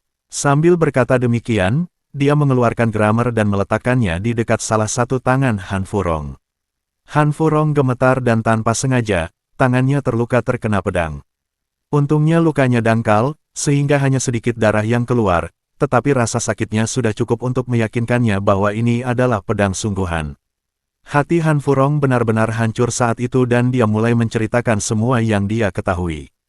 Pada akhirnya, hanya ekspresi jijik yang terpampang di wajah Lin Fan dan Mu Bao-bao saat mereka berjalan keluar. Adapun Han Furong, mereka tidak mau repot-repot membawanya keluar, jadi mereka meninggalkannya begitu saja di sana. Mereka yakin bahwa adik-adiknya akan ingin berurusan dengannya begitu mereka diselamatkan. Bab 237 Statistik baru. Ada total 5 orang dari Sekte Cinta yang telah ditangkap oleh Han Furong. Dia menggunakan racun yang sama untuk membuat mereka pingsan dan membawa mereka ke sebuah rumah besar rahasia di luar kota, bahkan di luar negeri. Dia membawa mereka menyeberangi perbatasan dan kemudian menyembunyikan mereka di sebuah rumah besar di hutan belantara. Dia juga mengatakan bahwa tidak ada penjaga di rumah besar itu dan hanya ada seorang pelayan yang mengurus kebutuhan para tawanannya, tetapi Lin Fan sangat meragukan hal ini. Yang terpenting adalah tempat ini merupakan tempat yang disarankan oleh orang-orang yang pernah bekerja dengannya untuk menyembunyikan anggota Sekte Cinta yang mereka tangkap sampai mereka bisa datang dan menjemput mereka. Adapun kapan mereka akan datang dan melakukan itu adalah sesuatu yang Han Furong tidak tahu. Setelah mendapatkan semua informasi ini, Lin Fan termenung dalam-dalam di ruang belajar di rumah besar itu. Mu Bao-bao tidak terburu-buru seperti sebelumnya. Setelah mengalami apa yang terjadi dengan Han Furong, dia tahu bahwa lebih baik untuk pelan-pelan dan merencanakan semuanya sebelum bertindak. Karena Lin Fan jelas lebih mahir darinya dalam hal ini, dia menyerahkan semuanya kepada Lin Fan. Namun saat ini Lin Fan sedang sakit kepala. Akan lebih mudah jika rumah besar ini berada di kekaisaranmu, tetapi hutan belantara membuatnya lebih sulit. Hutan belantara adalah tempat di mana apapun bisa terjadi karena apapun bisa muncul di sana. Itulah sebabnya manusia membangun perbatasan di sekitar hutan belantara ini dan menjaganya agar terhindar dari bahaya. Terlebih lagi, dia tidak yakin apakah Han Furong mengatakan yang sebenarnya atau tidak tentang rumah besar itu. Dia tampak seperti mengatakan yang sebenarnya, tetapi selalu ada kemungkinan bahwa dia berbohong atau ada hal-hal yang tidak dia ketahui tentang rumah besar itu. Lalu ada tetua Rong yang pernah ia sebutkan sebelumnya, yang telah memberinya semua yang ia butuhkan. Ia tidak tahu apakah tetua Rong itu ada di rumah besar itu, tetapi ia yakin bahwa tetua Rong ini tidak akan begitu saja meninggalkan semuanya kepada Han Furong dan pergi dari daerah itu. Dengan begitu banyak variabel yang berbeda, Lin Fan tidak tahu harus berbuat apa. Bahkan, ada banyak hal yang membuatnya merasa tidak nyaman dan ia bahkan berpikir untuk meninggalkan orang-orang dari Sekte Cinta pada nasib mereka. Namun, dia tahu bahwa Mu Baobao tidak akan pernah menyetujui rencana ini. Jadi dia harus memikirkan sesuatu. Setelah berpikir lama, dia sampai pada satu-satunya pilihan yang dia miliki. Dia harus pergi sendiri dan menggeledah rumah besar itu. Dia tidak bisa mengirimkan pengintai karena itu sama saja dengan bermain-main dengan nyawa orang lain. Dia tahu bahwa terlalu berbahaya bagi bawahannya untuk pergi. Hanya dia yang aman untuk pergi karena dia memiliki kemampuan pengintaian jarak jauh seperti Greenie, sehingga dia bisa mengintai rumah besar itu tanpa terlalu banyak bahaya.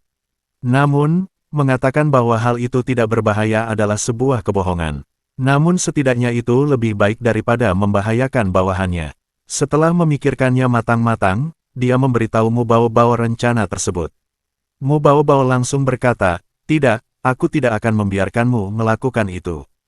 Lin Fan sudah memperkirakan hal ini, jadi tangannya sudah terulur untuk menghentikan gadis itu menyerangnya, namun gadis itu tetap melakukannya. Tentu saja, dengan perbedaan tingkat kultivasi yang besar, Lin Fan tidak mampu menghentikannya dan keduanya terjatuh ke belakang. Untungnya mereka telah mendiskusikan hal ini di kamar Lin Fan. Jadi, meskipun keduanya terjatuh, mereka hanya mendarat di tempat tidur yang empuk dan lembut di belakang mereka.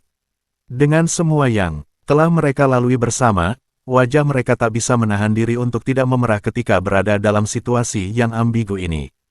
Namun tentu saja, mereka ingat bahwa mereka sedang membahas sesuatu yang serius dan dengan cepat berdiri kembali. Setelah menenangkan diri sejenak, Mu Baobao berkata dengan suara yang lebih tegas dari sebelumnya, "Kau bilang hanya kau yang bisa melakukan ini, tapi bukankah kau melupakan seseorang?" Dia mengepalkan tinju dan menatapnya dengan mata menyipit sambil berkata, "Atau kau bilang kau bisa mengalahkanku?"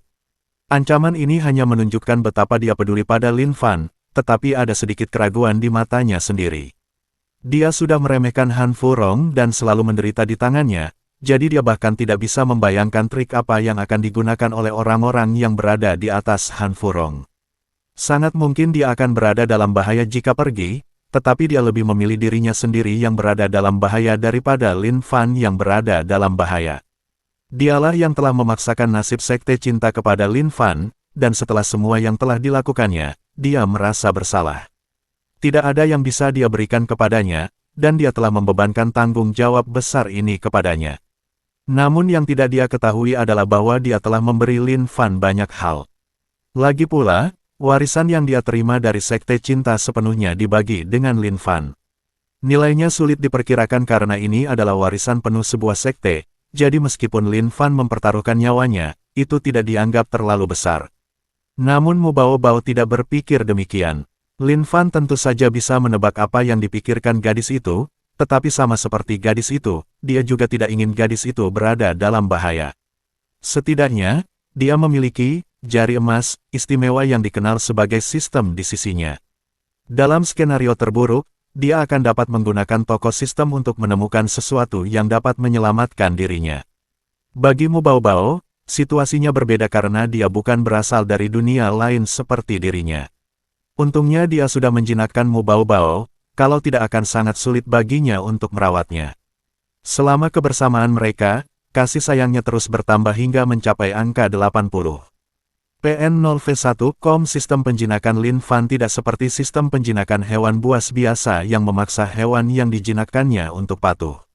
Lagi pula, hewan peliharaan yang sepenuhnya patuh tidak dianggap sebagai hewan peliharaan yang dijinakkan dengan benar, setidaknya menurut sistem tersebut. Keterampilan menjinakkan untuk pengukur cinta berarti membuat kontrak di mana mereka terikat pada Lin Fan seumur hidup, tetapi jika mereka sepenuhnya mematuhi semua perintahnya, itu tidak berbeda dengan seorang budak. Jadi, alih-alih sepenuhnya mematuhinya, efek menjinakkan seseorang berarti bahwa mereka lebih cenderung mendengarkan sarannya berdasarkan seberapa besar kasih sayang yang mereka miliki. Dengan 80% kasih sayang yang dia miliki terhadap Mu Baobao, tidak butuh waktu lama sebelum dia mampu perlahan membujuknya untuk menerima sarannya. Jika tidak, akan sangat sulit untuk meyakinkannya dengan kepribadiannya yang terkadang keras kepala. Setelah berhasil membujuknya, Lin Fan tidak membiarkannya tinggal di kamarnya seperti biasanya, melainkan menyuruhnya menemani Xiao Ming. Saat pergi, Mu Baobao menatap Lin Fan dengan tatapan bingung dan enggan, tetapi dia tetap meninggalkan ruangan. Ini tidak seperti perilaku Lin Fan biasanya, tetapi ada sesuatu yang istimewa terjadi hari ini yang harus dia selidiki. Saat dia membuka jendela penjinakannya, dia menemukan ada tab baru yang terbuka. Alih-alih tab penjinakan biasa, ada tab yang terbuka untuk para murid dan hanya ada satu nama di sana. Itu adalah Xiaoming yang baru saja dia jadikan muridnya. Di bawah namanya, tidak ada statistik kasih sayang seperti biasanya, melainkan statistik baru yang disebut kesalehan. Lin Fan telah menyadari hal ini sebelumnya ketika ia mengambil Xiaoming sebagai muridnya, tetapi ia sibuk dengan hal-hal lain sehingga ia tidak sempat memperhatikannya sampai sekarang. Namun, ia merasa aneh bahwa keterampilan penjinakan pengukur cintanya tiba-tiba berevolusi saat ini dan mencakup bagian baru. Layar itu tidak memberikan banyak informasi, jadi Lin Fan memilih untuk menggunakan mata penilaiannya untuk melihat apa isi tab murid baru ini. Namun, bahkan dengan mata penilai, dia tidak menerima banyak informasi. Satu-satunya hal yang dia temukan adalah layar yang muncul ketika dia melihat statistik kesalehan. Kesalehan, ukuran rasa hormat murid terhadap guru. Semakin tinggi tingkat kesalehan, semakin besar pula pengaruh pembelajaran dari ajaran guru.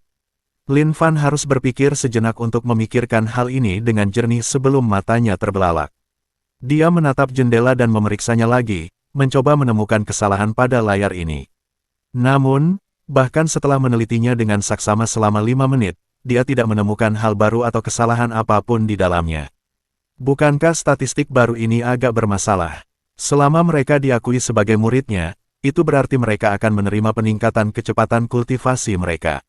Bukankah ini terlalu rusak? Itu adalah tambahan yang sempurna baginya yang memiliki tugas membangun kembali Sekte Cinta. Lagi pula, jika para murid yang bergabung dengan Sekte Cinta setelahnya terpengaruh oleh kemampuan ini, bukankah itu berarti seluruh sekte akan mampu berkultivasi jauh lebih cepat daripada sekte lain? Dengan peningkatan kecepatan kultivasi ini, bahkan murid-murid dengan tingkat bakat paling normal pun akan mampu berkultivasi secepat para jenius terbaik dari sekte lain, selama mereka memiliki cukup kesalehan terhadapnya. Bukankah ini terlalu rusak? Ini merupakan tambahan yang sempurna baginya yang memiliki tugas membangun kembali Sekte Cinta karena itu berarti mereka akan mampu membina banyak murid yang setia kepada sekte tersebut. Namun setelah sedikit tenang, Lin Fan tiba-tiba menyadari bahwa kemampuan ini tidak sekuat yang terlihat. Lagi pula, aturan itu hanya berlaku bagi orang-orang yang dianggap sebagai muridnya. Mungkin jika dia adalah ketua sekte, dia bisa lolos dengan alasan bahwa semua orang di Sekte Cinta seperti murid baginya, tetapi bagaimanapun juga dia bukanlah ketua sekte.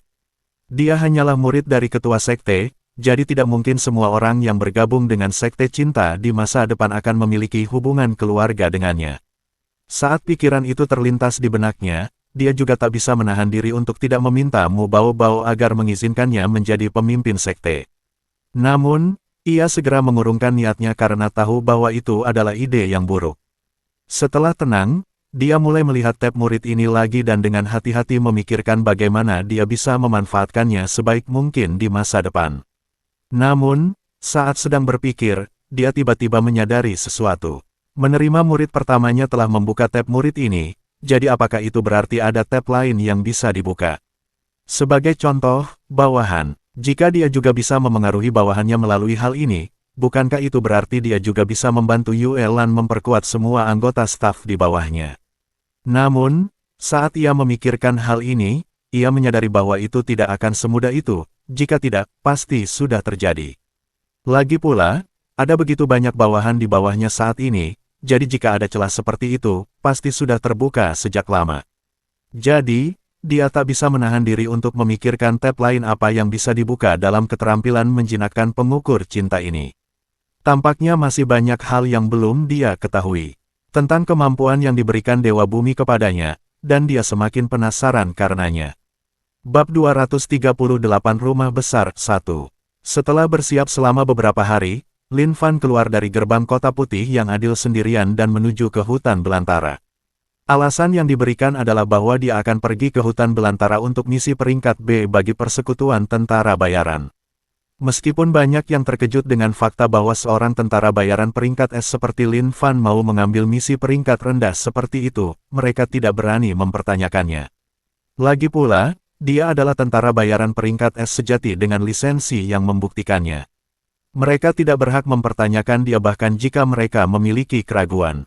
Setelah Lin Fan meninggalkan kota putih yang adil, dia segera menepi dan memanggil kembali Hai dan kereta yang ditumpanginya. Kedua hal ini terlalu mencolok dan yang dia butuhkan saat ini adalah kemampuan untuk menyembunyikan diri. Jadi, setelah merapal mantra ilusi pada dirinya sendiri, dia menuju lebih dalam ke hutan belantara berdasarkan petunjuk dari Han Furong. Tidak butuh waktu lama sebelum dia menyadari bahwa ada sesuatu yang tidak beres. Orang normal mungkin akan melewatkan hal ini, tetapi begitu mata Lin Fan tertuju padanya, dia langsung berhenti. Dia berdiri di sana menatap tanah, atau lebih tepatnya garis tak terlihat yang ada di tanah. Ini adalah susunan yang telah digambar di dalam tanah yang tidak dapat dilihat dengan mata telanjang, tetapi saat mata penilaian Lin Fan tertuju padanya, muncul sebuah benda. Untungnya baginya, ini bukanlah susunan deteksi. Ini hanyalah susunan yang telah dibuat untuk mencegah masuknya makhluk spiritual dengan level tertentu. Di tempat ini, makhluk spiritual level tertinggi yang dapat datang ke sini hanya berada di alam fondasi, jadi itulah yang menjadi target susunan tersebut. Namun, Lin Fan dapat mengetahui bahwa jika mereka mau, mereka bisa membuat formasi ini cukup kuat sehingga bahkan mampu menahan binatang buas dari alam pemadatan Qi. Racun yang dapat dengan mudah mempengaruhi kultivator alam inti emas, token yang dapat memblokir serangan dari kultivator alam jiwa yang baru lahir, dan susunan yang dapat menahan binatang roh alam pemadatan Qi. Jelas bahwa siapapun yang menyuruh Han Furong menangkap anggota Sekte Cinta bukanlah orang biasa.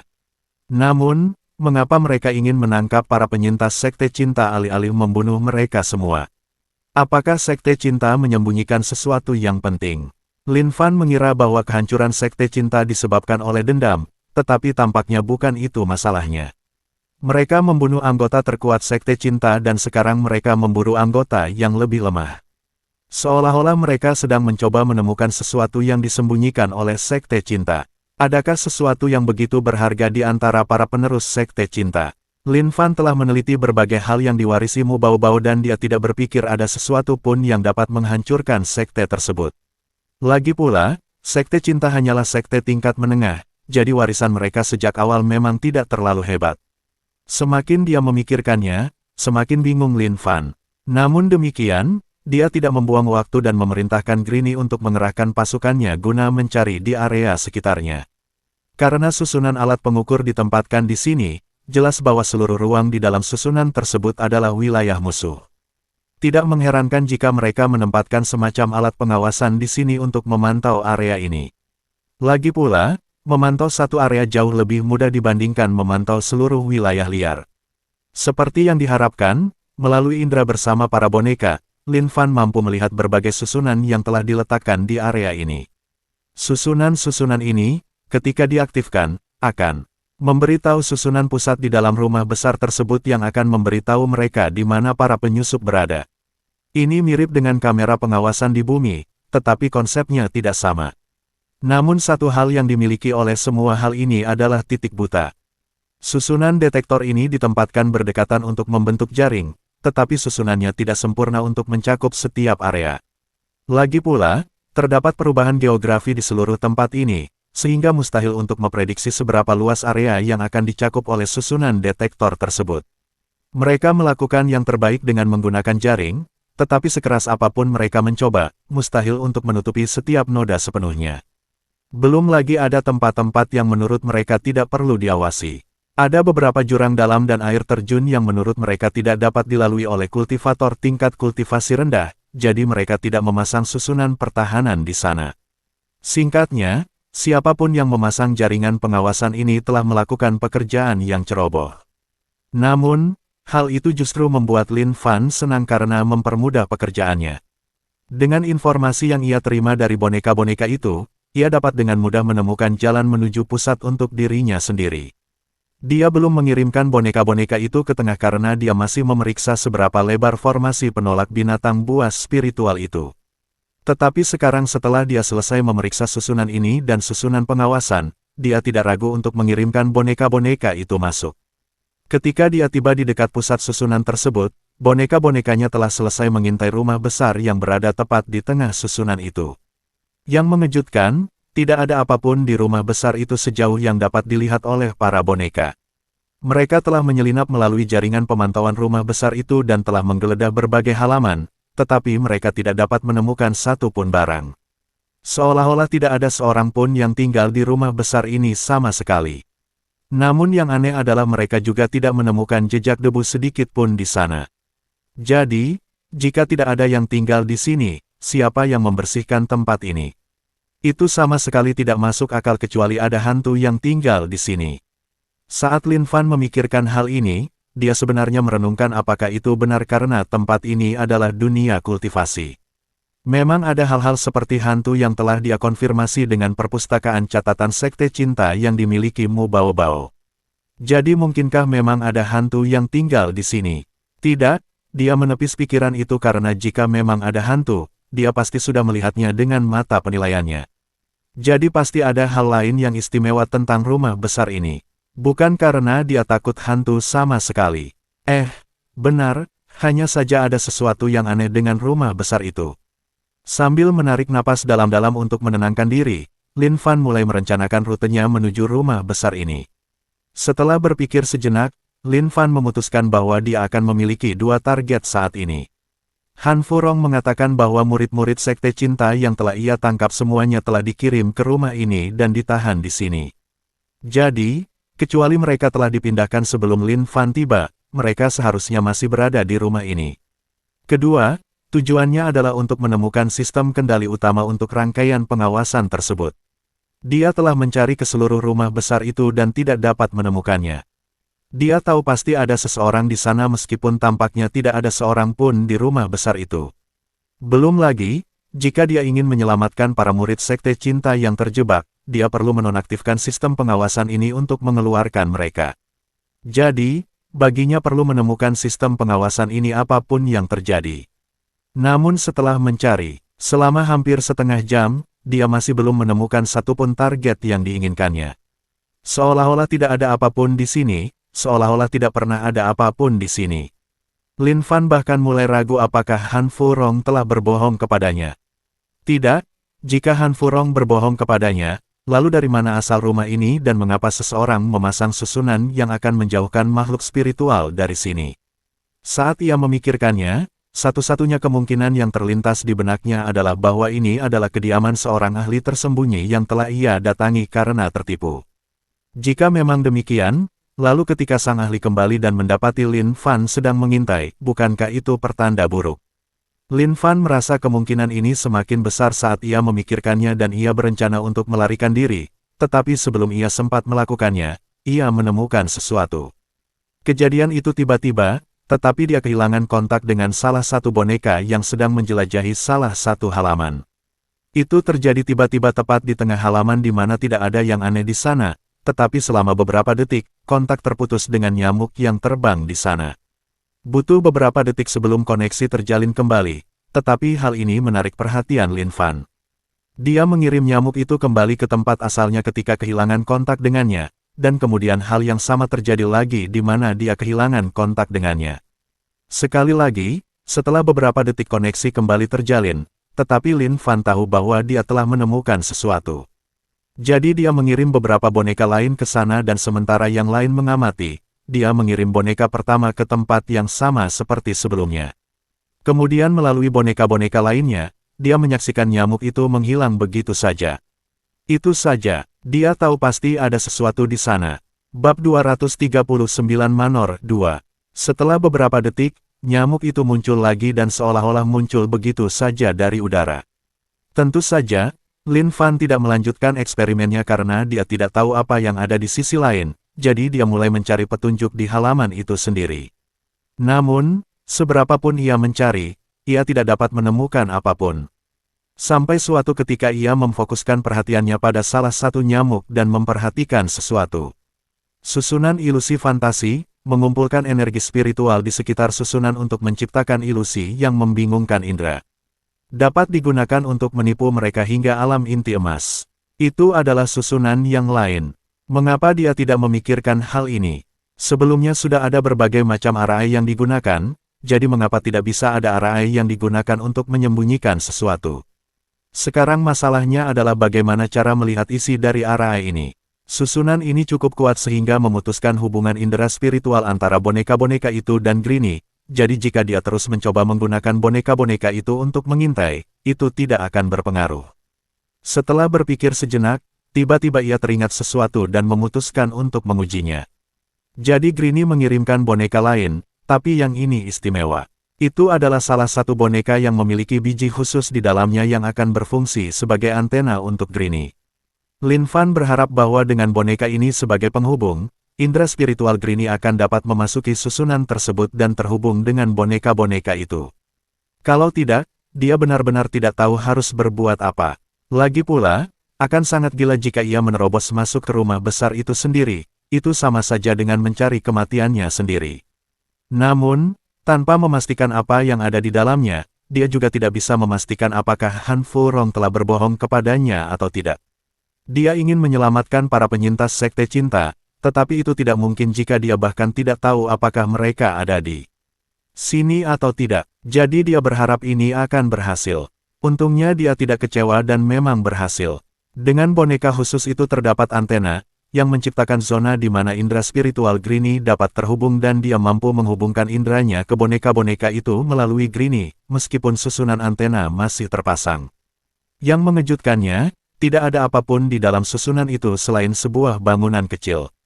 Lin Fan menyuruh boneka-boneka itu menjelajahi sekeliling gedung sampai dia menemukan celah bagi mereka untuk menyelinap masuk. Setelah masuk ke dalam, mereka tetap tidak menemukan sesuatu yang menarik. Bangunannya kecil, jadi tidak banyak yang ada di dalamnya. Selain sebuah ruangan besar yang tampaknya merupakan gudang, tidak banyak yang ada di sana. Namun, semuanya berubah ketika Lin Fan menyadari ada sosok yang duduk di pojok ruangan itu. Saat ia menyadari hal itu, seluruh sarafnya menegang dan ia segera mengarahkan semua nyamuk untuk memusatkan perhatian pada sosok yang duduk di sana. Namun, bahkan setelah 5 menit, sosok itu sama sekali tidak bergerak. Seolah-olah itu adalah mayat yang duduk di sana.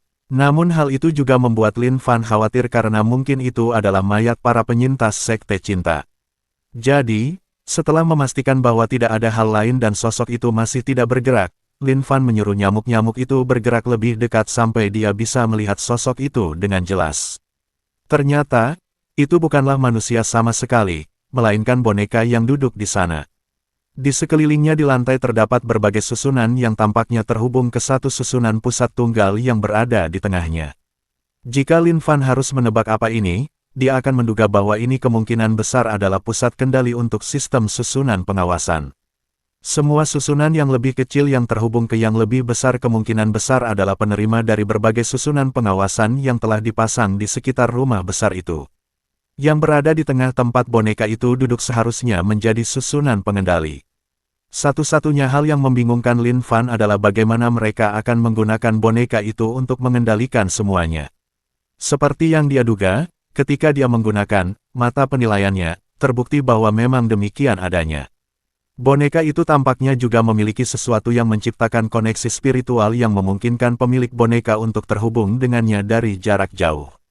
Pada saat yang sama, ada sebuah perangkat yang mirip dengan cakram penyimpanan yang juga terpasang pada boneka ini, yang menyimpan semua yang terdeteksi oleh perangkat pengawasan tersebut. Cara pengaturannya, itu benar-benar seperti sistem pengawasan dari bumi.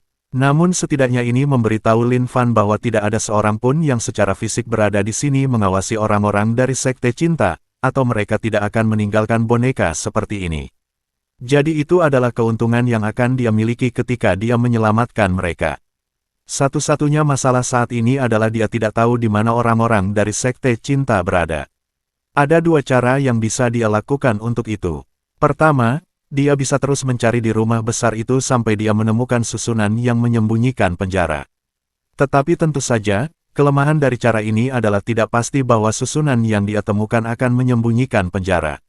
Ada kemungkinan bahwa ada ruangan tersembunyi lain di rumah besar ini juga. Kedua, dia bisa menggunakan boneka dan susunan tersebut. Jadi Lin Fan menoleh ke arah Greenie dan menunggu Greenie menjawab. Greenie ragu-ragu cukup lama sebelum berkata, "Saya bisa melakukannya jika Anda bisa memberitahu saya pola susunannya. Tetapi jika saya tidak tahu itu, saya tidak akan bisa melakukan apapun." Lin Fan mengangguk sebagai tanggapan dan kembali memfokuskan perhatiannya pada boneka-boneka itu. Melalui mata mereka, dia mulai menganalisis boneka dan susunan tersebut dengan mata penilainya. Dia terus memfokuskan perhatian pada berbagai bagian jendela yang terbuka, dengan harapan bahwa sebagian darinya akan menampilkan diagram yang muncul. Pada akhirnya, memang itulah yang terjadi. Dia hanya menduga bahwa hal ini mungkin terjadi berdasarkan apa yang telah terjadi sebelumnya, tetapi dia tidak pernah menyangka hal itu akan benar-benar berhasil. Dia mulai menjelaskan diagram susunan berdasarkan apa yang dilihatnya kepada Greenie. Meskipun mereka memiliki skill berbagi indera, ini bukanlah sesuatu yang bisa Lin Fan bagikan dengan Greenie. Dia sudah mencobanya sebelumnya, tetapi dia menemukan bahwa skill mata penilaian hanya miliknya dan Greenie tidak dapat melihat apapun. Namun, dia benar-benar harus berterima kasih kepada Dewa Bumi karena telah memberinya kemampuan ini. Seandainya bukan karena skill mata penilai, dia benar-benar tidak tahu berapa kali dia sudah mati. Hanya dengan skill inilah dia mampu melihat semua bahaya tersembunyi di sekitarnya. Belum lagi, hal itu memungkinkannya melakukan hal-hal yang tidak masuk akal seperti menurunkan diagram array hanya dengan menilai sebuah array. Lin Fan juga mulai bertanya-tanya apakah mungkin untuk mendapatkan formula pil dari pil atau mendapatkan teknik penempaan dari mengamati berbagai senjata. Jika memang demikian, maka kata rusak saja tidak cukup untuk menggambarkan kemampuan ini. Dengan diagram susunan ini, Greenie mampu secara perlahan menyuntikkan kesadaran spiritualnya ke dalam susunan dan boneka yang mengendalikannya. Meskipun Greenie tidak cukup kuat untuk mengambil alihnya secara paksa, ia masih cukup kuat untuk membajaknya dan menggunakan susunan tersebut. Ini mirip dengan meretas komputer di bumi, tetapi dengan susunan. Setelah Greenie memiliki akses ke sistem pengawasan ini, ia dapat mengakses semua sistem pengawasan yang terhubung dengannya. Pada saat yang sama, Greenie juga dapat mengakses unit penyimpanan dan melihat semua yang telah terjadi sebelumnya. Tidak butuh waktu lama bagi Greenie untuk menemukan apa yang Lin Fan inginkan. Seperti yang diharapkan, memang ada hal-hal lain di rumah besar ini juga, tetapi mereka juga bukan makhluk hidup.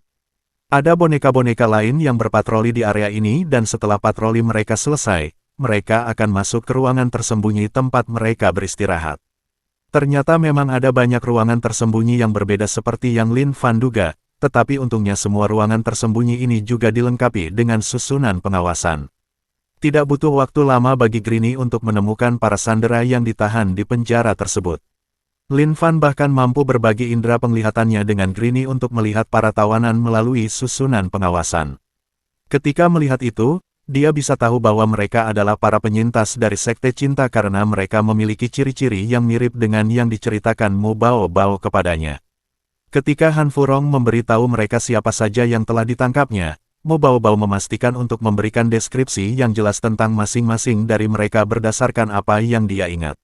Setelah memastikan bahwa itu memang mereka, Lin Fan juga memeriksa kondisi mereka melalui susunan pengawasan. Melihat bahwa mereka semua relatif baik-baik saja, selain memiliki beberapa memar yang tidak dapat dihindari, dia menghela napas lega. Jika mereka terluka setelah dia menyelamatkan mereka, dia benar-benar tidak tahu bagaimana menjelaskannya kepada Mu Bao Bao. Karena dia telah menemukan mereka, dia tidak membuang waktu untuk mengirim boneka-boneka itu untuk mengintai penjara.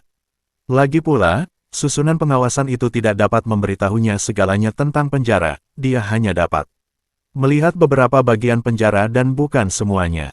Dia membutuhkan informasi lebih lanjut jika ingin membebaskan mereka. Boneka-boneka itu tidak mengalami masalah untuk mencapai penjara. Bangunan penjara itu bahkan tidak terkunci, pintunya benar-benar tidak terkunci dan terbuka hanya dengan sekali dorong, meskipun bukan itu cara Lin Fan mengirim boneka-boneka itu masuk. Dia mengirim mereka masuk melalui jalur yang lebih rahasia karena dia tidak yakin apa yang ada di dalam penjara itu. Dia tidak ingin menggagalkan operasi sekarang dengan terlalu lengah dan mengirim boneka-bonekanya melalui pintu utama. Namun, bahkan tidak ada satupun penjaga di penjara ini. Mereka membiarkan para tahanan sendirian di dalam sangkar tanpa ada yang mengikat mereka. Tentu saja, masih ada sesuatu di sana yang membuat mereka tetap berada di penjara dan mencegah mereka melarikan diri. Lin Fan langsung menyadarinya melalui boneka-bonekanya dengan mata penilaiannya. Itu adalah susunan lain yang membatasi energi spiritual mereka dan melemahkan mereka. Untuk saat ini, Lin Fan mengalihkan perhatiannya kembali kepada para tahanan di dalam sangkar.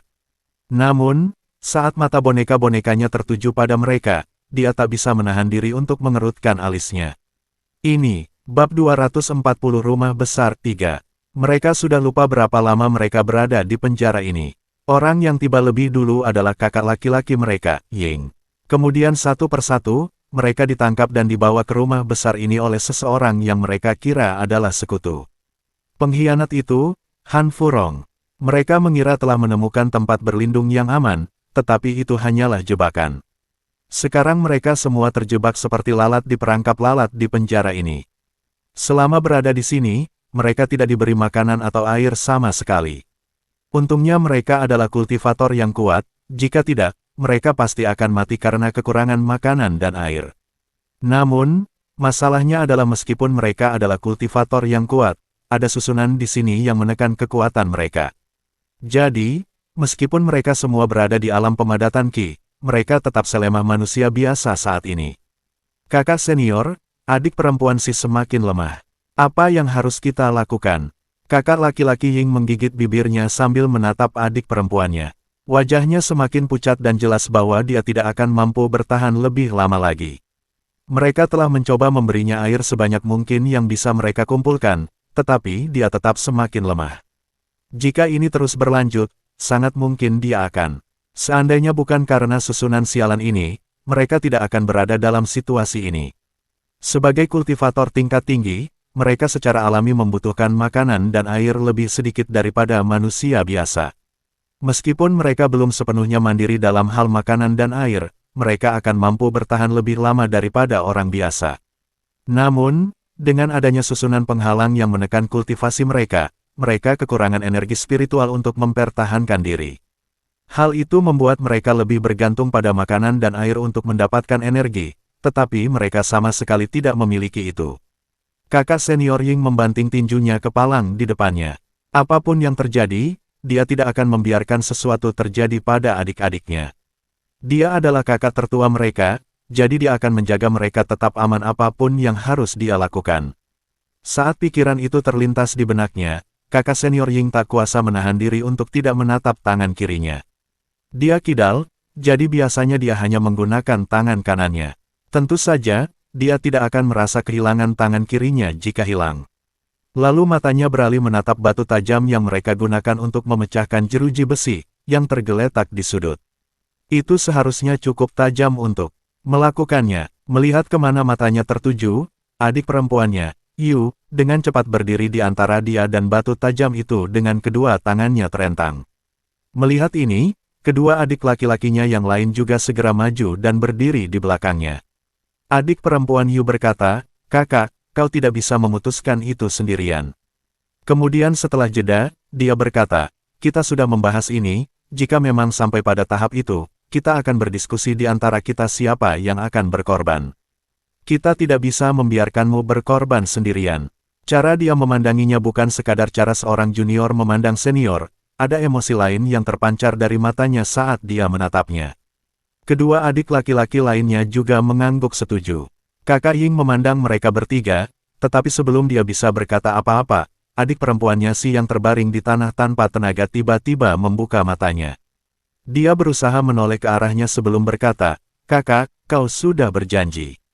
Melihat ini, kakak Ying segera menghampirinya dan mengangkat tangannya untuk menyuntikkan sedikit energi spiritual yang dimilikinya untuk membantunya. Sambil melakukan itu, dia berkata, Ya, aku janji aku tidak akan melakukan apapun." Melihat ini, adik perempuan Yu tak kuasa menahan rasa sedih, namun ia segera menghampiri adik perempuannya Si dan membantu kakak laki-laki Ying menyuntikkan energi spiritual ke dalam dirinya. Ia juga mengelus kepala adik perempuannya dan berkata, "Adik perempuan, jangan khawatir, kami akan memastikan dia tidak melakukan hal bodoh lagi." Adik perempuan Si mendongak menatap adik perempuan Yu sambil tersenyum dan berkata, "Aku tahu. Aku selalu bisa mengandalkan kakak perempuan." Adik perempuan Yu menunjukkan ekspresi tak berdaya, tetapi dia tetap mengelus kepalanya. Tak lama kemudian, adik perempuan Si tertidur lagi, tetapi setidaknya wajahnya terlihat sedikit lebih baik. Begitu dia tertidur, suasana tiba-tiba kembali muram karena semua orang menatapnya dengan tatapan khawatir. Meskipun wajahnya terlihat lebih baik, sudah sehari sejak terakhir kali dia bangun, tidak diketahui berapa lama dia akan tidur kali ini jika mereka tidak bisa keluar dari sini dan mendapatkan bantuan untuknya. Kakak senior Ying berdiri lagi dan mulai melihat sekeliling sel. Dia merasa sangat gelisah hanya duduk di sana, jadi meskipun dia tahu bahwa itu tidak akan membantu mereka sama sekali, dia merasa tidak bisa hanya duduk diam dan tidak melakukan apa-apa. Kedua adik laki-lakinya juga merasakan hal yang sama, jadi mereka berdiri dan mulai melihat-lihat sekeliling sel bersamanya. Adik perempuan Yu melihat mereka bertingkah seperti itu dan menghela napas. Kemudian dengan gelengan kepala tak berdaya, dia berjalan ke penampung air yang telah mereka pasang. Pada beberapa hari pertama mereka berada di sana, mereka menyadari bahwa ada sebuah tempat di sel itu yang bocor. Begitu menemukannya, mereka segera menggunakan apapun yang mereka bisa untuk membuat struktur yang memungkinkan mereka menampung air tersebut untuk diminum. Inilah satu-satunya hal yang mampu menopang mereka selama berada di sini.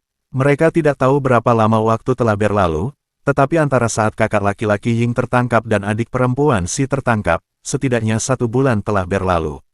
Jadi, meskipun mereka tidak tahu berapa lama mereka berada di sini, mereka tahu bahwa itu lebih dari 1 bulan. Melihat betapa banyak air yang telah mereka kumpulkan, adik perempuan Yu tak kuasa menahan ekspresi muram. Perubahannya bertahap, tetapi mereka mengumpulkan air semakin sedikit dari waktu ke waktu. Pertama-tama, mereka tidak tahu apa yang menyebabkan tetesan ini, jadi tidak aneh jika air yang mengalir melaluinya dan masuk ke dalam sel perlahan berkurang. Lagi pula, ada banyak hal berbeda yang dapat memengaruhi hal ini dan mereka tidak akan mengetahuinya karena mereka terperangkap di dalam sel ini. Bahkan, mereka tidak tahu di mana mereka ditahan. Selama masa penahanan mereka di sini, mereka selalu pingsan setiap kali ada orang baru yang dibawa masuk dan tidak ada seorang pun yang pernah datang menjenguk mereka. Jadi mereka juga tidak tahu siapa yang menangkap mereka selain pengkhianat Han Furong itu. Mereka mulai bertanya-tanya apakah mereka memang dibiarkan begitu saja di sini untuk mati. Mungkin itulah nasib sekte cinta mereka setelah dihancurkan seperti itu. Suasana suram terus berlanjut di dalam sel untuk waktu yang lama sampai mereka semua kehabisan energi karena bergerak di sekitar sel. Sel itu tidak terlalu besar, tetapi mereka diikat dan kelaparan, jadi sejak awal mereka memang tidak memiliki banyak energi. Setelah duduk kembali, wajah mereka semua tampak muram karena mereka tak henti-hentinya bertanya-tanya apa yang akan terjadi pada mereka. Setelah sekian lama, kakak Ying akhirnya berkata, mungkin sudah saatnya kita benar-benar melakukan itu. Namun sebelum dia selesai bicara, dia tiba-tiba menyadari sesuatu. Ia hanya melihat titik hitam, tetapi ia menyadari ada nyamuk yang terbang masuk ke dalam sel mereka. Selama mereka berada di sini, hal itu belum pernah terjadi sebelumnya. Mereka belum pernah melihat makhluk hidup apapun mendekati kandang mereka. Bahkan serangga kecil seperti cacing dan nyamuk pun terhalang masuk, seolah-olah ada sesuatu yang mencegah mereka. Namun, tiba-tiba ada nyamuk yang muncul di dekat sel mereka. Meskipun itu adalah sesuatu yang tidak ingin dia lakukan, ini adalah masalah hidup dan mati. Setidaknya, mereka mungkin bisa mendapatkan nutrisi jika mereka berhasil menangkap nyamuk itu. PN0V1.com dengan pemikiran itu, dia tiba-tiba berdiri sebelum duduk kembali, menyembunyikan keberadaannya. Orang-orang lain di dalam sel terkejut dengan tindakannya dan mereka menatapnya dengan bingung dan agak khawatir. Mereka semua khawatir bahwa pikiran kakak senior mereka, Ying, telah rusak karena tekanan situasi tersebut. Jika memang demikian, itu akan berbahaya bagi mereka. Namun, dengan mengikuti arah pandangannya, mereka segera mengetahui apa yang membuatnya melakukan hal itu. Saat melihat nyamuk itu, mata mereka berbinar seperti mata kakak laki-laki mereka. Lalu mereka segera menyembunyikan diri seperti yang dilakukan kakak mereka. Mereka menunggu dengan tenang hingga benda itu mendekati sel mereka sebelum bertindak. Namun, yang mengejutkan mereka, nyamuk itu sama sekali tidak mendekati sel mereka, yang membuat mereka cemas. Nyamuk itu masih terbang terlalu jauh sehingga mereka tidak bisa menjangkaunya melalui jeruji sel untuk menangkapnya. Sekalipun mereka mampu, mereka tetap tidak yakin apakah mereka bisa menangkapnya dengan kemampuan kultivasi mereka yang terbatas. Semua ini membuat mereka tak kuasa menahan senyum getir.